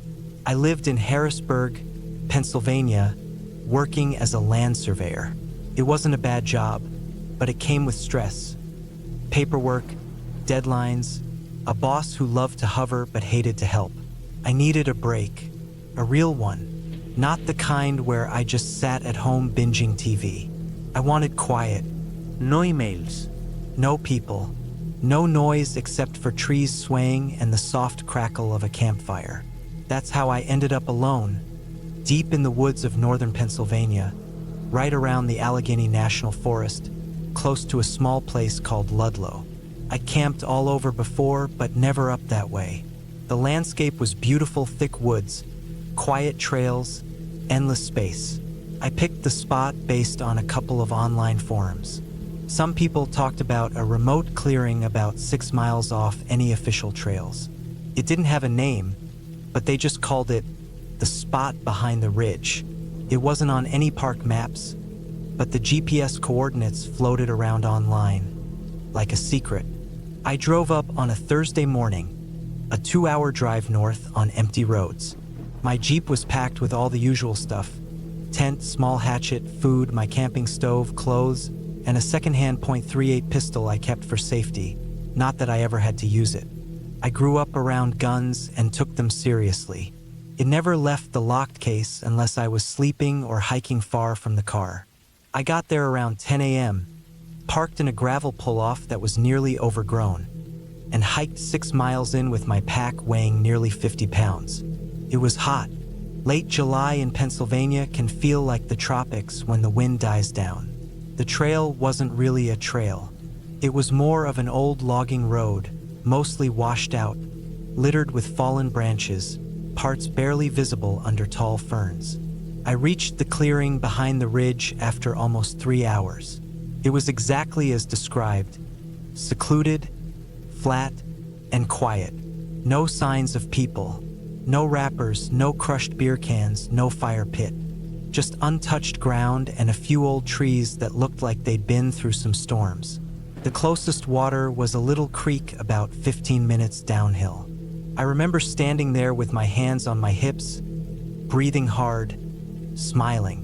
I felt like I found a piece of forest nobody had touched in years. The first night was peaceful. I set up camp just before sunset, got the tent staked, gathered dry wood, and cooked up a can of beef stew. I sat on a log, eating slow, just listening to the woods. Frogs, bugs, distant owls. It all felt perfect. The kind of silence you never really get unless you're deep in the woods. I stayed up until the fire turned to embers, then crawled into the tent and fell asleep fast. That peaceful feeling didn't last. The second day was uneventful. I hiked around the ridge, went down to the creek, filtered some water, made coffee, and came back to camp. I didn't see another soul, not even boot prints or other campsites. There weren't many animals either, just squirrels, a few deer, and a single fox I startled by accident. That night, I made a fire again, watched the sunset, and tried to read a paperback I'd brought. Then something strange happened. Around 10 p.m., just as I was packing my gear for the night, I heard something out in the woods. It wasn't an animal. Not unless deer or foxes start walking slow and steady through the brush like they're trying not to make noise. I turned off my lantern, let the fire dim to a flicker, and just listened. Nothing, not even insects, the kind of silence that makes your ears ring. Then it came again, a crunch like a footstep, maybe 30 yards away. I froze. I'm not new to camping. I know the difference between animals and people. This was someone moving slow, trying to stay quiet but failing. I quietly pulled out my pistol, flicked off the safety, and held it low by my side. I didn't move, didn't make a sound. I just waited. After about a minute, the sounds stopped completely. No retreat, no approach, just gone. I didn't sleep much that night. The next morning, I told myself I probably imagined it. Maybe a raccoon or a bear shifting through brush. Maybe I was just on edge. But something in my gut felt off.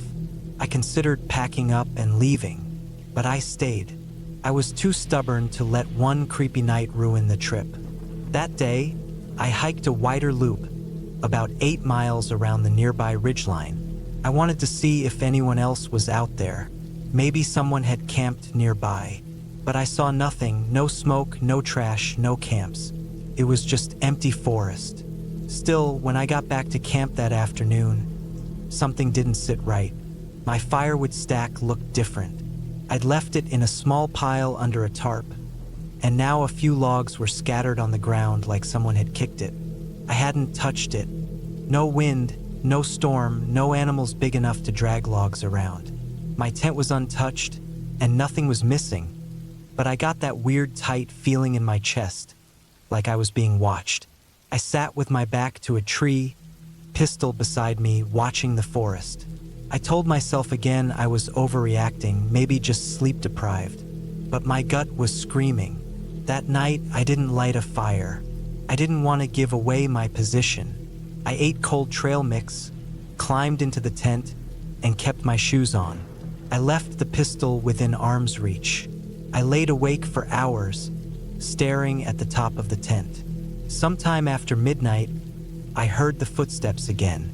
They were closer this time, maybe 20 feet from the tent. No light, no talking, just the sound of leaves shifting under slow, deliberate steps. I sat up, grabbed the gun, and waited. My heart was beating so loud it felt like it would shake the tent. The steps stopped just outside. No zipper sound, no voice, nothing. I didn't move. I didn't breathe. After a long while, they faded again. I didn't sleep at all. When the first light hit the tent, I packed up everything in 15 minutes. My hands were shaking the entire time. I knew I wasn't alone out there. Someone was watching me, maybe since day one, maybe before I even set up camp. I stuffed everything into my pack, doused the fire pit with creek water, and got out. But the way out didn't feel right. I'd followed that old logging path in, carefully noting landmarks. A weird moss-covered boulder, a dead birch tree with 3 trunks, a rusted beer can half buried in dirt. I marked turns on my GPS. But an hour into the return hike, I realized something was off. The terrain looked wrong. My markers were gone. No beer can. No mossy rock. I pulled out the GPS. The coordinates looked right, but the path felt wrong. I stopped to get my bearings, looked around slowly, and felt it again. That pressure in the air, like eyes on my back. Then I heard it. A branch snapped somewhere behind me. I didn't turn around. I just kept walking, fast but not running. Running would be panic, and panic gets you killed. Another snap, maybe 50 feet back. I still didn't look. I kept moving. 10 minutes later, I passed a tree I'd seen before. I was going in circles. Somehow, I'd been turned around or someone had moved markers. I took a slow breath, opened my compass, ignored the GPS, and followed true south.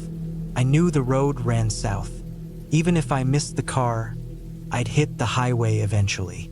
After another hour of hiking, I found a second logging road, one I hadn't seen before. It wasn't on any of my maps. It looked fresher, like it had been cleared recently. I figured it might be a shortcut out. I followed it. Another hour passed. No car, no familiar landmarks, no creek. Just forest and the sound of wind in the trees. And then I saw something strange. Ahead of me, on the edge of the road, was a dead deer. Fresh. No signs of a car hit. No blood. Just stiff, lying on its side, eyes open, like it had been placed there. That's when the smell hit me. Not of the deer, but of something else. Sweat, metal, maybe urine. Something human but off. I stepped over the deer, careful not to touch it, and kept going. Then I saw the shoe. A single brown hiking boot, worn down, sitting in the middle of the path. No foot inside, but the laces were knotted tight, like someone had pulled it off in a rush. I was done playing it calm. I turned off the path into the thickest part of the woods, crouched behind a fallen log, and stayed silent. That's when I finally saw him. A man, maybe 50 yards away. Tall, wiry, wearing camo pants and a dark hoodie. He was barefoot. His face was dirty. His hair was matted. He was sniffing the air, literally sniffing like an animal. He turned slowly, scanning the trees, then walked past my hiding spot, quiet as hell for someone that size. I didn't breathe. I didn't move. I just watched him disappear down the trail. Once he was gone, I waited a long time, maybe 20 minutes, then got up and moved the opposite direction. I stayed off all trails, followed the sun, and didn't stop. My legs were burning. My mouth was dry, but I kept going. By late afternoon, I heard it, cars. A faint highway hum. I followed it like a lifeline, pushing through brush until I hit the edge of a guardrail and collapsed onto the gravel shoulder of Route 66, just south of Kane, Pennsylvania. A truck pulled over not long after. I told the driver I'd gotten lost hiking. He drove me into town. I didn't say anything about the man, or the deer, or the boot. I just wanted to be around people again. I never reported it. I didn't know what to report. There was no crime, no threat I could prove. Just a feeling, a man in the woods, a wrong turn. But I know what I saw. I never camped alone again.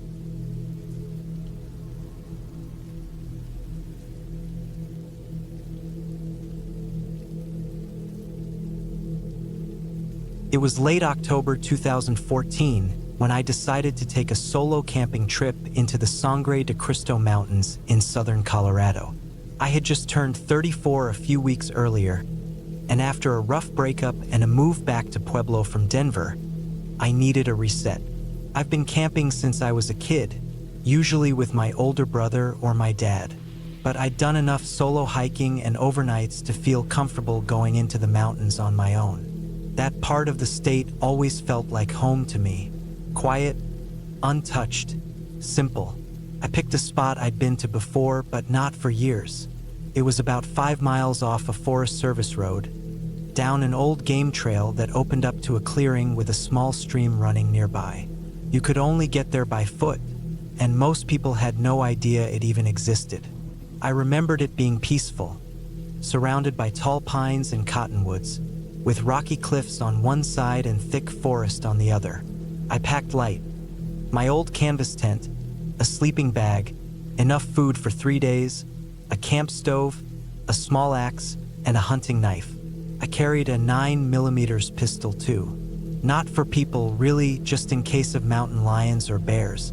But I'd rarely even seen signs of anything that big in that area. I left my car near a turnoff around noon and hiked in, reaching the site by mid-afternoon. The air was cool but not cold yet, and the leaves had already changed. Reds and yellows scattered across the ground. I set up the tent just inside the tree line, where the ground was soft with pine needles and far enough from the stream that I wouldn't hear it all night. After I got everything situated, I made a small fire, boiled some water, and ate a freeze-dried meal I'd brought. The first night was uneventful, quiet even, the kind of quiet that settles into your bones. I remember staring into the fire for what felt like hours, listening to nothing but wind in the trees. I went to bed early and fell asleep fast. The next day, I woke up just after sunrise. The air was colder than the day before, and I had that slight ache in my joints that always comes with sleeping on the ground. I stretched, made coffee, and spent the morning walking the area, checking for fresh animal tracks, gathering dry wood, that kind of thing. I followed the stream for a while and saw a few deer prints, some rabbit trails, but nothing that worried me. I even found a flat rock on the edge of a hill that gave a perfect view over the valley below. I sat there for almost an hour, watching the sun come up over the trees.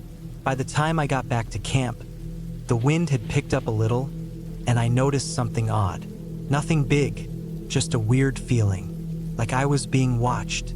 Not intensely, not enough to make me nervous. Just a subtle unease, like a tickle on the back of my neck. I brushed it off, chalked it up to being alone and not having cell reception. It's easy to get in your own head out there. That night, though, something changed. It started just after sunset. I was finishing dinner and stoking the fire when I heard something move out past the tree line. A rustling, faint but deliberate. I froze and listened. A few seconds later, I heard it again. Something walking, slow and heavy, maybe 30 feet from the tent. I stood up and scanned the dark trees, my hand on the handle of my pistol, but I didn't see anything. I waited a while, then slowly moved to the edge of the firelight, peering into the shadows. Still nothing. Then the woods went completely still. No wind. No creaking branches. Not even the usual night insects. Just silence. That kind of silence that feels unnatural, like the whole forest is holding its breath. I stayed up that night, sitting by the fire with my pistol in my lap, ears straining for any sound. Every now and then, I thought I heard faint footsteps, light and slow, circling the camp at a distance. Never close enough to see anything, just enough to keep me from closing my eyes. By sunrise, the fire had burned low, and my nerves were raw. I hadn't slept at all. I told myself it was probably just a curious animal, maybe a coyote or even a bear, but deep down I didn't believe it. I've been around wild animals enough to know what they sound like. This was different. I should have packed up and left that morning, but I didn't. I don't know why. Pride maybe, or just the stubborn belief that it was all in my head. That third day dragged. I kept busy, walking the perimeter of the clearing, scanning the ground for tracks. I found a few prints that looked like deer, but one set caught my eye. It was a single, deep footprint in a patch of soft earth. Almost human, but wrong. The heel was too narrow, the toes longer than they should have been, and spaced weirdly. It looked like someone had tried to walk barefoot, but didn't quite know how. That night, I didn't light a fire. I figured whatever was out there might be less likely to come close if there wasn't light.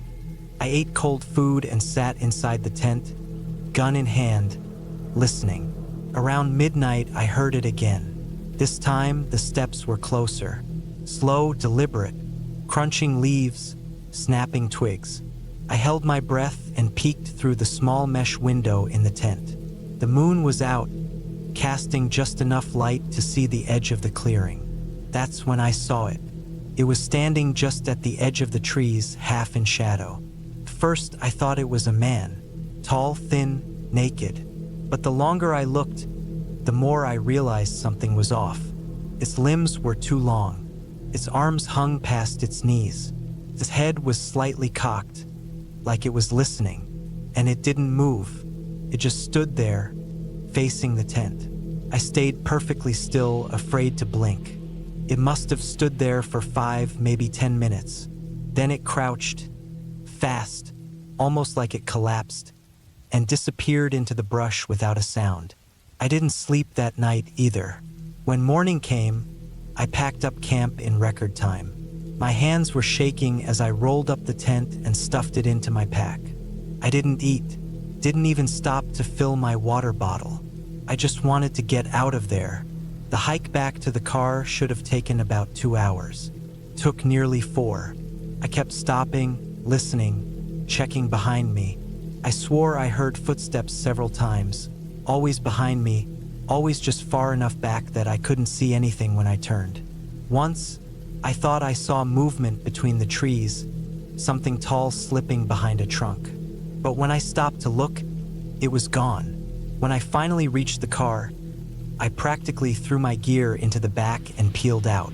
I didn't stop until I hit pavement again, and even then, I didn't feel safe.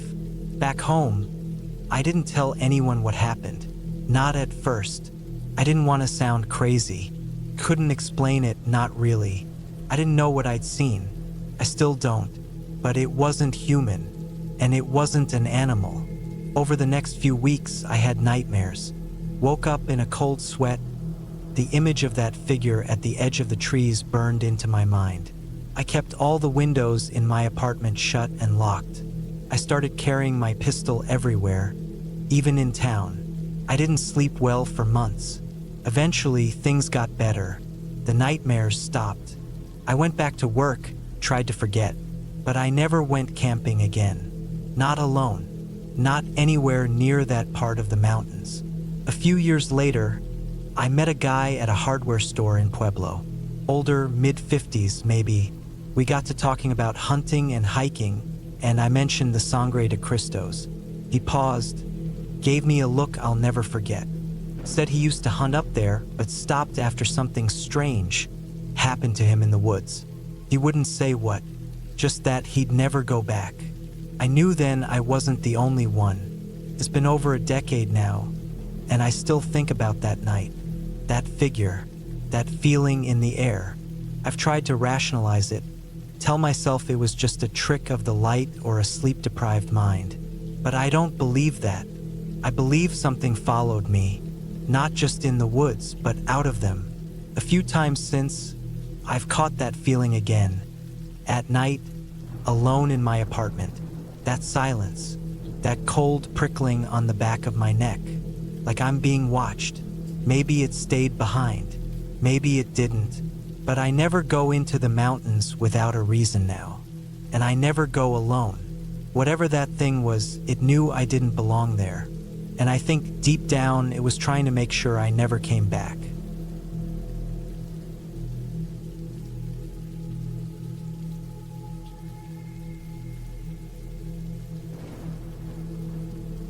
I lost my husband Michael in the spring of 2021. We'd been married 15 years, together for 19, and his death came with no warning. A heart attack in the middle of the night. He was 47. I was only 43. He passed in our bed in Bloomington, Indiana, while I was asleep next to him. Some days I still wonder if I should have woken up sooner, if I had heard something, if I'd turned over and seen his face. But I didn't. I woke up to cold skin and silence. After his death, the house felt like a cage. It was full of him, his boots by the door, his coat hanging where he always left it, the cracked coffee mug he refused to throw away. Even after I boxed up most of his clothes and moved his things to storage, I couldn't breathe in there. The air felt heavy, I knew I needed a break, something far from the life we had together. So I decided to go camping. Michael and I had camped together often in our younger days, back before his job at the mill kept him working 12-hour shifts and my work as a veterinary tech wore me down. We had a favorite place in Kentucky, about 5 hours south of us. A little plot of forest off a dirt road, where an old logging trail looped deep into the woods. We never saw anyone else out there. No marked campgrounds, no signs. Just a small clearing tucked between thick pine, close enough to a creek to hear the water all night long. It had been 10 years since we'd gone, but I still remembered the way. In September 2023, about 2 years after Michael passed, I packed up my car, a dark gray Subaru Forester with good tires and a new battery, and headed south alone. I didn't tell many people, just my sister who lives in Ohio. I told her I'd be gone for a few days and I'd text when I got back into service. I didn't want anyone checking in. I didn't want texts asking if I was okay. I wanted quiet, space. I wanted to sit by the creek where Michael and I used to drink cheap whiskey and feel like a person again. Took me just over 5 hours to get there. The sky was low and gray by the time I turned off the main road onto a gravel path that was half swallowed by weeds. The forest was exactly how I remembered, thick and overgrown and timeless. I drove slowly, following the faint line of the old trail, bumping along until I saw the familiar clearing. Nothing had changed. The trees stood like they had 10 years ago. The same soft moss blanketed the northern side of every trunk. The creek still gurgled just out of sight. I parked my car on the edge of the clearing and got to work setting up my tent. It was a decent-sized 2-person tent I'd used a few times with friends after Michael died. I laid a tarp, staked the corners, and rolled out my sleeping bag. I kept my food in a cooler inside the car and brought only the basics into the tent. Water bottles, a flashlight, a knife I always kept nearby, and a well-worn flannel that still smelled a little like the shed where Michael used to store firewood. By the time everything was set, it was getting dark. I made a small fire in the ring of stones we'd used a dozen times before and sat down in a folding chair with a sandwich. The woods were quiet. No wind, no bugs, just the creek. I should have felt relaxed, but something gnawed at me. Couldn't name it. Maybe it was the weight of old memories, or maybe it was the kind of quiet that feels like waiting. I didn't stay up long. I put out the fire, zipped myself into the tent, and fell asleep with the flashlight near my hand. The first night was uneventful. I woke up once around 3 a.m. to pee behind the tent and thought I heard something far off. Maybe a thump or crack in the trees, but I wrote it off as a branch falling. Deer, maybe. The forest is always making sounds. It didn't feel threatening, just strange. I went back to sleep. The next morning I woke early. The sun hadn't risen yet, and a thin layer of fog hovered over the creek. I made coffee on my small camp stove and sat watching the steam rise off the cup, the smell grounding me a little. For the first time in a long time, I felt not happy, but something close, like I was allowed to just be. I spent that day walking. I followed the creek for a mile or two, looking for flat stones or bits of bone like Michael and I used to collect. I didn't see a single person. No signs of other campers. I found an old tire half buried in mud and some rusted metal scraps near a fallen tree, but no recent trash, no boot prints. The place was the same as we'd left it, wild and private. It wasn't until I got back to camp around dusk that I noticed something odd.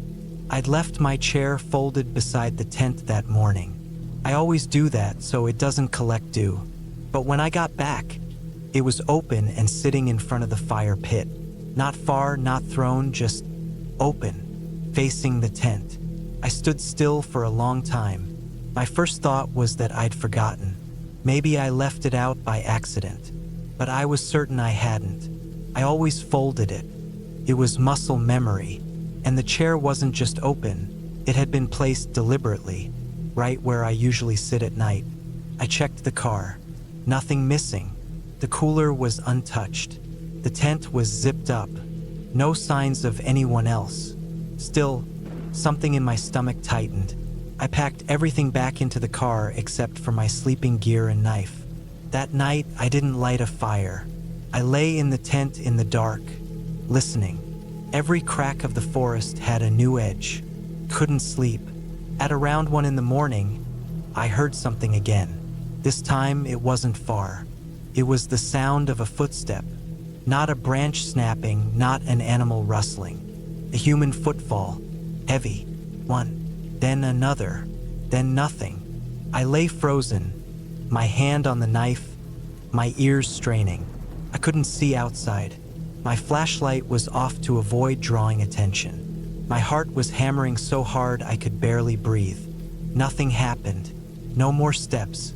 No voice. Just the silence again. At some point, I fell asleep. I woke up just after sunrise, sweaty and cold. I opened the tent slowly, unsure what I'd find. But the clearing was empty. Nothing was disturbed. The car was still locked. The chair was folded this time. I packed everything. I didn't care that I had another day planned. I loaded the car as fast as I could, zipped the tent without folding it properly, and turned around on the trail. But when I reached the main dirt road, I saw something that made my blood turn cold. There were tire tracks. Not mine. They were fresh, still crisp in the morning dew. A wider tread than my Forester. Maybe a truck. They hadn't been there when I arrived, and they were facing the direction I'd just come from, as if someone else had been parked farther down, deeper in the woods while I was camping. Watching, I didn't stop. I drove until I reached the main road and then kept going until I hit the first town, where I pulled into a gas station and sat with the engine running. I didn't call anyone. I didn't report anything. I hadn't seen a face, hadn't spoken a word, hadn't been touched. But I knew what I'd felt. Watched, studied, waited on. I never went back to that place. A few months later, I sold the camping gear. I still hike, still visit state parks, but never alone. Not anymore. What stuck with me most wasn't the footsteps or the chair or even the tire tracks. It was the feeling that whoever was out there didn't rush. They weren't panicked or clumsy. They knew I was there and they were patient. That night, they could have walked right up to my tent. They didn't.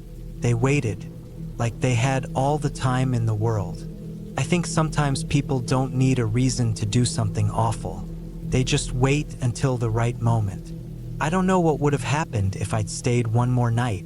Maybe nothing. Maybe everything. But I left, and I lived. That's enough. That's the end.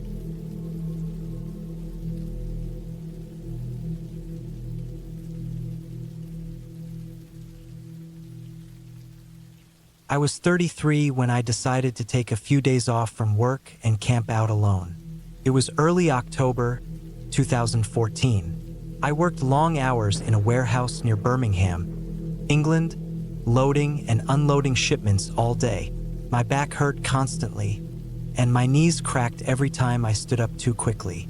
The stress of the job, the long shifts, the cold concrete floor, it had all built up. I needed space.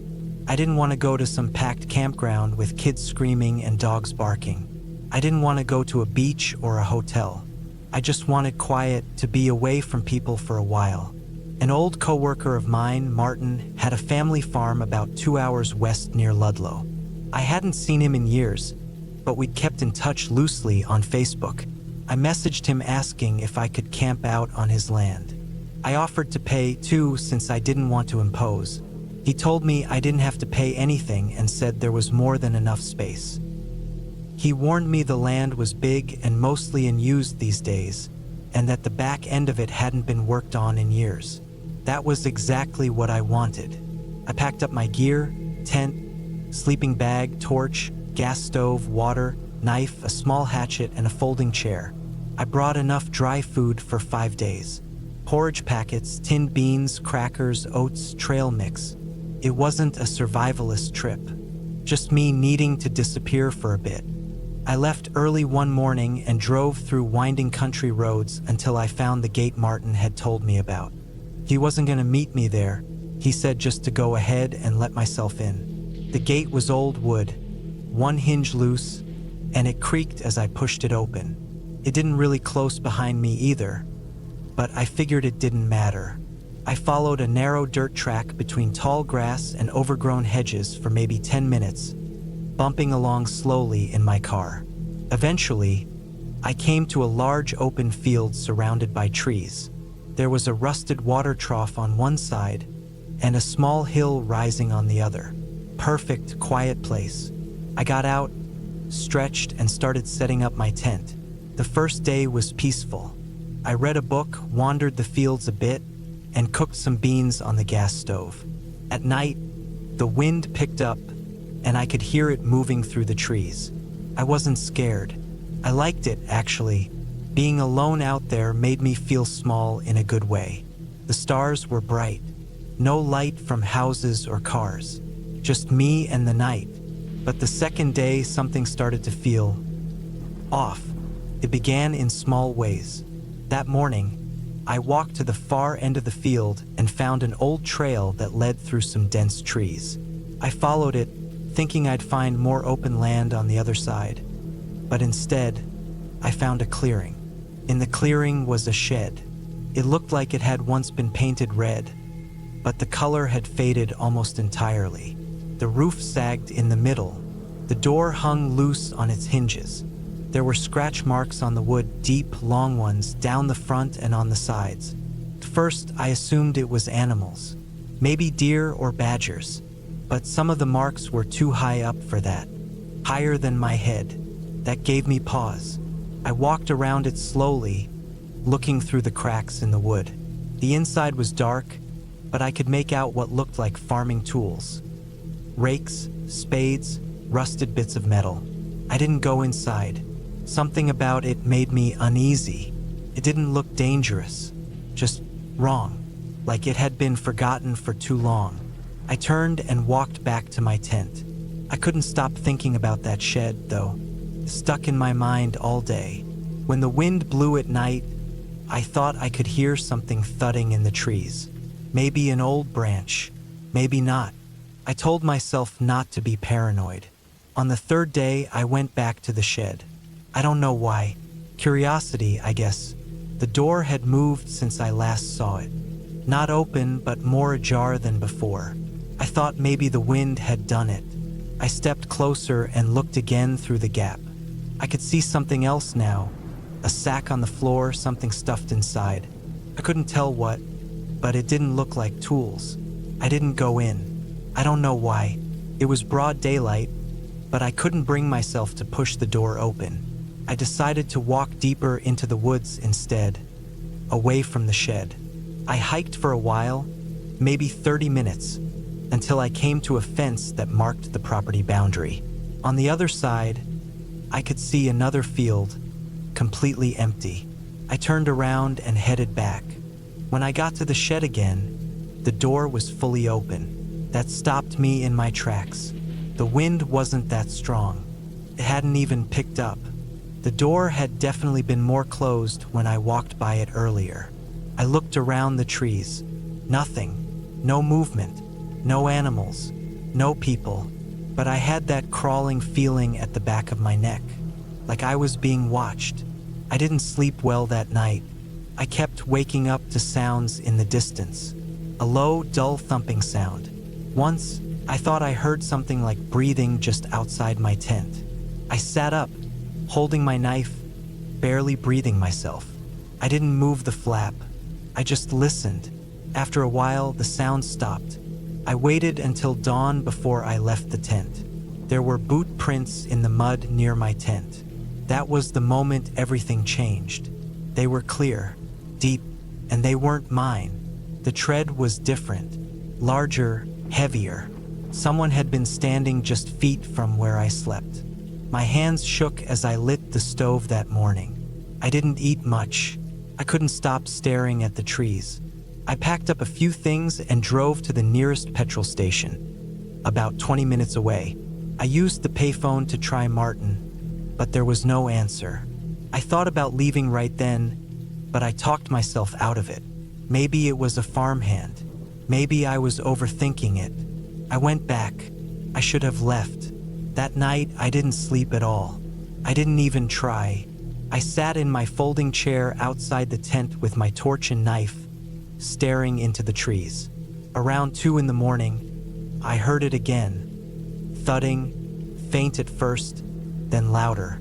I turned my torch in the direction of the sound but saw nothing. Then I heard footsteps, crunching leaves, slow and steady, coming from the woods near the shed. I stood up, holding the torch high, and then I saw him, a man just inside the tree line, not moving, just standing there. He wore a jacket and dark trousers and something like a cap. His face was shadowed. He didn't speak, didn't wave, just stood there. I froze. My light was directly on him and he didn't flinch. After maybe 30 seconds, he slowly stepped backward into the trees. Gone. I didn't sleep at all. I didn't go in the tent. I stayed by the car until morning, and when the sun came up, I packed everything in under 10 minutes and drove away. I reported it to the police when I got home. They took my statement but didn't seem too interested.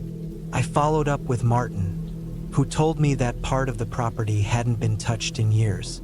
He seemed genuinely surprised, said nobody lived back there. No one worked that area anymore. When I told him about the shed, he went quiet.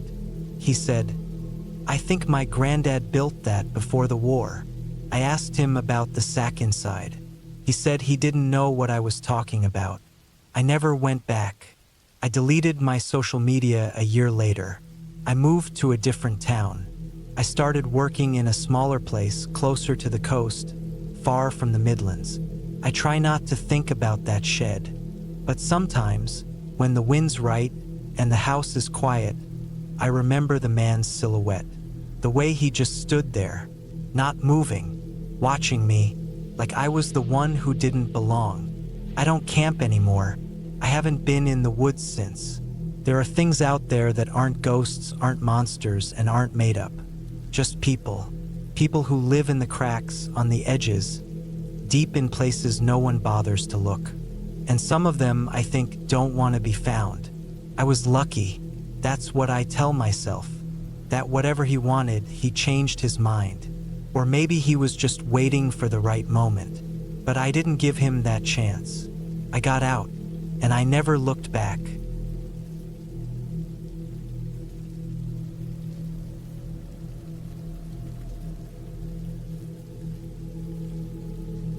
I don't know what exactly led me to that graveyard that summer. Maybe it was boredom, maybe something deeper I didn't want to face back then. All I know is I wasn't looking for anything supernatural. I didn't believe in that sort of thing. I was more interested in testing myself, how long I could stay out in the middle of nowhere, away from the comfort of home without going crazy. I had done solo camping before in state parks and forest edges, even once near an abandoned house. But this one was different. This time I decided to camp in a graveyard. The one I picked was outside a tiny town called Elk Ridge. Not even 1,000 people lived there, and most of them had family buried in that cemetery. It wasn't fenced in, just a wide patch of uneven ground behind an old Methodist church that had long since stopped running services. Most of the stones were cracked or leaning. Some were just rough slabs with initials scratched in. The whole place felt forgotten, like time had skipped over it. That was exactly what I wanted. Solitude. I pulled off the gravel road just before sundown. The sky was that hazy orange, and the heat of the day was finally starting to die down. My truck's tires kicked up dust as I rolled past the church and parked beneath a leaning oak tree at the edge of the graveyard. I got out, stretched, and looked around. It was quiet, dead quiet. No birdsong. No wind, just that dry summer stillness that makes your ears ring if you pay attention. I unloaded my gear, tent, sleeping bag, some food and water, and a folding chair. I didn't bring anything fancy, just what I needed to spend a night under the stars, surrounded by the dead. I found a flat spot a little ways in, near a large family plot with 5 or 6 stones in a half circle. I cleared the ground, pitched the tent, and set the chair facing west so I could watch the last of the sunset. The church behind me was little more than a gray husk, paint stripped by years of wind and sun, windows broken, roof sagging in the middle. I wasn't interested in exploring it. I wasn't there for abandoned buildings. I was there to be alone. As the light faded, I ate a sandwich I'd brought from home, drank half a bottle of water, and just sat there, listening. Still no sounds. I thought maybe I'd hear coyotes or insects once it got darker, but even as the stars came out, there was nothing. I don't know why it bothered me at first, but it did. Not enough to pack up and leave, just enough to make the hairs on my arms stand up. Around 10, I crawled into my tent and lay back on the thin pad I'd brought, staring at the ceiling. I left the flap open for airflow. The warm night air drifted in, but it was still dead quiet. Couldn't fall asleep. Time dragged. I must have checked my watch every 10 minutes. I wasn't tired, not really. My body was, but my mind was spinning. I kept thinking about how far away I was from anything. The nearest house was at least 3 miles back down the road. No cell service. No lights on the horizon. I couldn't even hear bugs hitting the tent. Just silence. Then I heard something. It was faint, and for a second I thought I imagined it. But I held my breath, and there it was again. A crunch like footsteps on dry grass. Not steady, just a few and then nothing. I sat up slowly, reaching for the small flashlight I'd clipped to my tent's roof. I didn't turn it on yet, just waited. More crunching, closer this time. I eased toward the flap and looked out, holding my breath again. I couldn't see anything in the dark, not past a few feet. The gravestones were shadows. The trees were just darker blobs, but the footsteps stopped. I listened for what felt like 5 full minutes. Nothing. I told myself it was an animal. A raccoon, maybe a deer. They can be quiet, but not that quiet. And they don't stop moving when they know someone's nearby. Still, I lay back down and zipped the flap closed, turning the flashlight on low to give myself something to focus on. I stared at it until my eyelids got heavy, and at some point I must have drifted off. When I woke up, it was still dark, but not silent anymore. Something was moving outside, not walking, dragging. I sat bolt upright, heart pounding. The sound was like something being pulled across the grass. Long, slow, deliberate.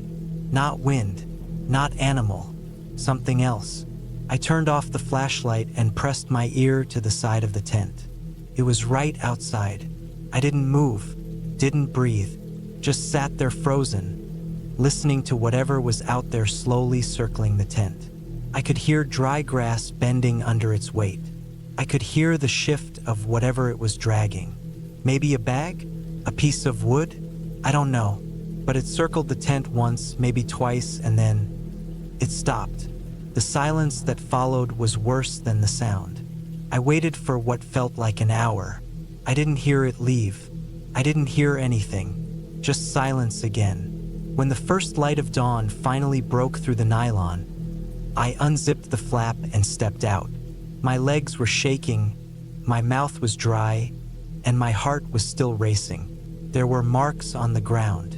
Not tracks, just areas where the grass had been flattened in a curve around the tent. Nothing else. No sign of what had caused it. No drop tools, no prints, nothing. I packed up faster than I ever had in my life. I didn't eat, didn't drink, just threw everything back in the truck and peeled out onto the gravel road. Dust flew behind me for miles. I told myself I wasn't going back, but a week later I did. Something about that place stuck in my head. I needed to know what had happened, if it had just been my imagination or something real. I went back during the day this time, brought a camera, some rope, a second flashlight, and a bigger knife. Not because I thought I'd need it, but because it made me feel better. The graveyard looked the same, still silent, still abandoned. I walked the area where I'd camped. No signs of the dragging. No flattened grass. Nothing. I checked the church, pushed open the door, which creaked and groaned but gave way. Inside, it was mostly empty. A few broken pews, a pile of old hymn books in the corner, and a pulpit covered in bird droppings. I looked around, trying to find any sign that someone had been staying there. I didn't find anything. I was about to leave when I saw the hatch in the floor. It was half covered by a rotted rug near the back of the church. Just a wooden square with a rusted handle.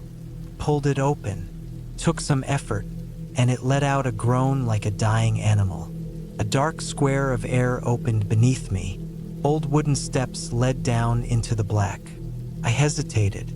I should have left right then, but I didn't. I clicked on my flashlight and descended the steps. They creaked and shifted under my weight. The air smelled like dust and mold and something else, something metallic. The space beneath the church wasn't big. Just a cellar, maybe 12 feet by 12, with stone walls and a dirt floor. There were shelves along one side, covered in broken jars and rusted cans. In the center was a chair, metal bolted to the ground, and around it chains. Not new, not ancient either, just long enough to tie someone's arms and legs to the chair. I stepped closer, shining my light around. There were marks on the floor, scrapes like something heavy had been dragged, and in the dirt, something darker. Stains, old but still visible. I felt cold. I turned and climbed out of that cellar as fast as I could. Didn't bother closing the hatch. I ran back to the truck, got in, and drove straight home. I didn't sleep that night. My thoughts kept circling the same question. What had I found? Who used that cellar? And more than anything, who or what was out there that night, dragging something around my tent? I started doing some research, went back through old news articles, library archives. Elk Ridge had almost no digital footprint, but in an old newspaper from 1978, I found something. A man named Curtis Dunham had gone missing. Local farmer. No body was ever found, but he'd last been seen near the church. A few years later, the church closed. No reason given. That was it. No follow-up. No other disappearances. No arrests. I went back one more time 2 weeks after that second visit, just to see if anything had changed. The graveyard looked the same, but the hatch, it was closed and padlocked. I know I didn't lock it. I didn't even close it. Someone had been back. Someone knew I'd been there. I didn't go back again after that. I didn't tell anyone about it either. What would I say? I still camp, still enjoy being alone in the woods, but never near graveyards, never near churches, and never without a way to defend myself. Whatever I saw or heard that night, it was real, human, not supernatural. But that's what makes it worse. A ghost can't hurt you, but a man with a chain and a cellar can. And that place, that graveyard in Elk Ridge, someone's still using it.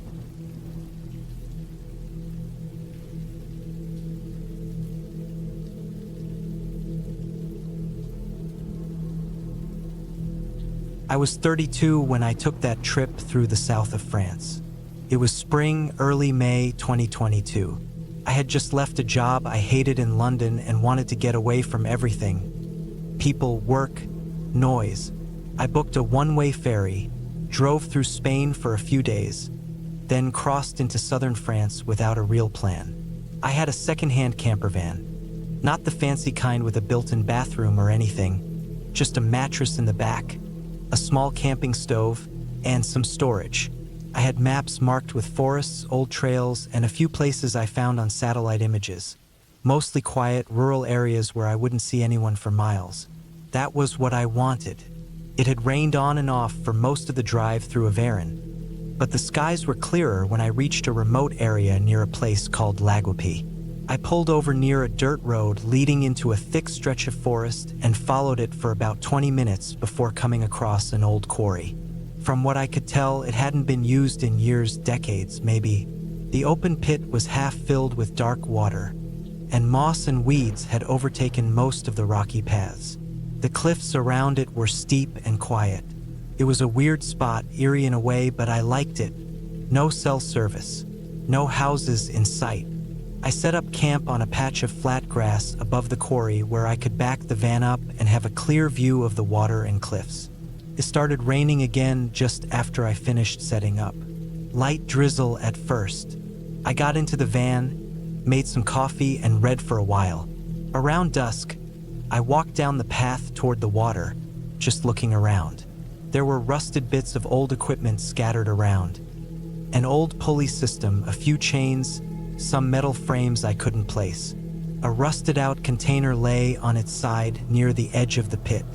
I figured someone once used it to store gear. There were no signs or fences, which made me think the place had been forgotten altogether.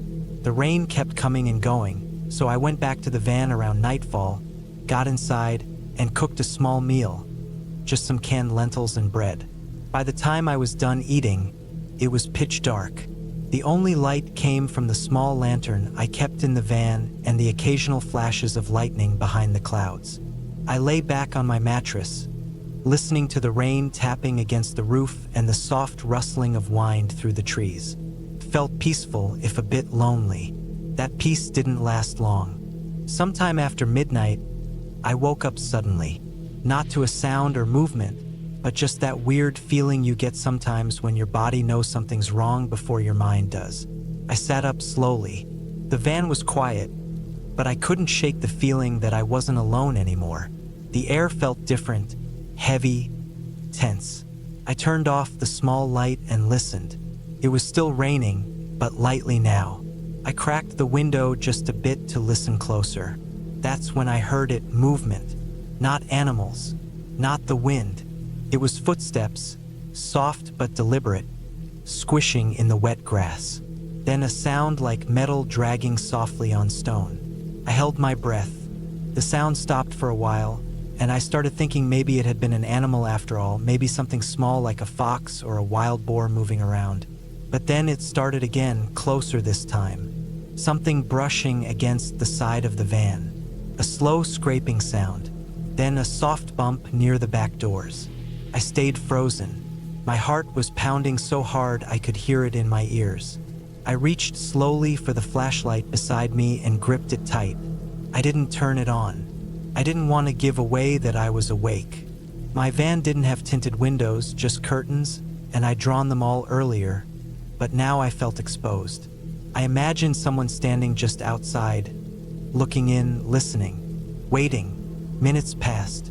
The sound stopped again. I sat there in the dark, afraid to move. Eventually, I told myself I had to at least check. I couldn't sit there all night doing nothing. I eased toward the front of the van, trying not to make the mattress creak. I slowly shifted into the driver's seat and peeked out the side window. Nothing, just rain and shadows. But the unease didn't go away. I decided to wait it out.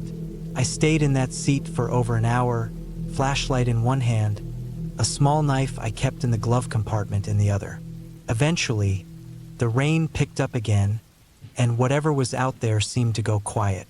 I didn't hear any more movement. Still, I couldn't sleep.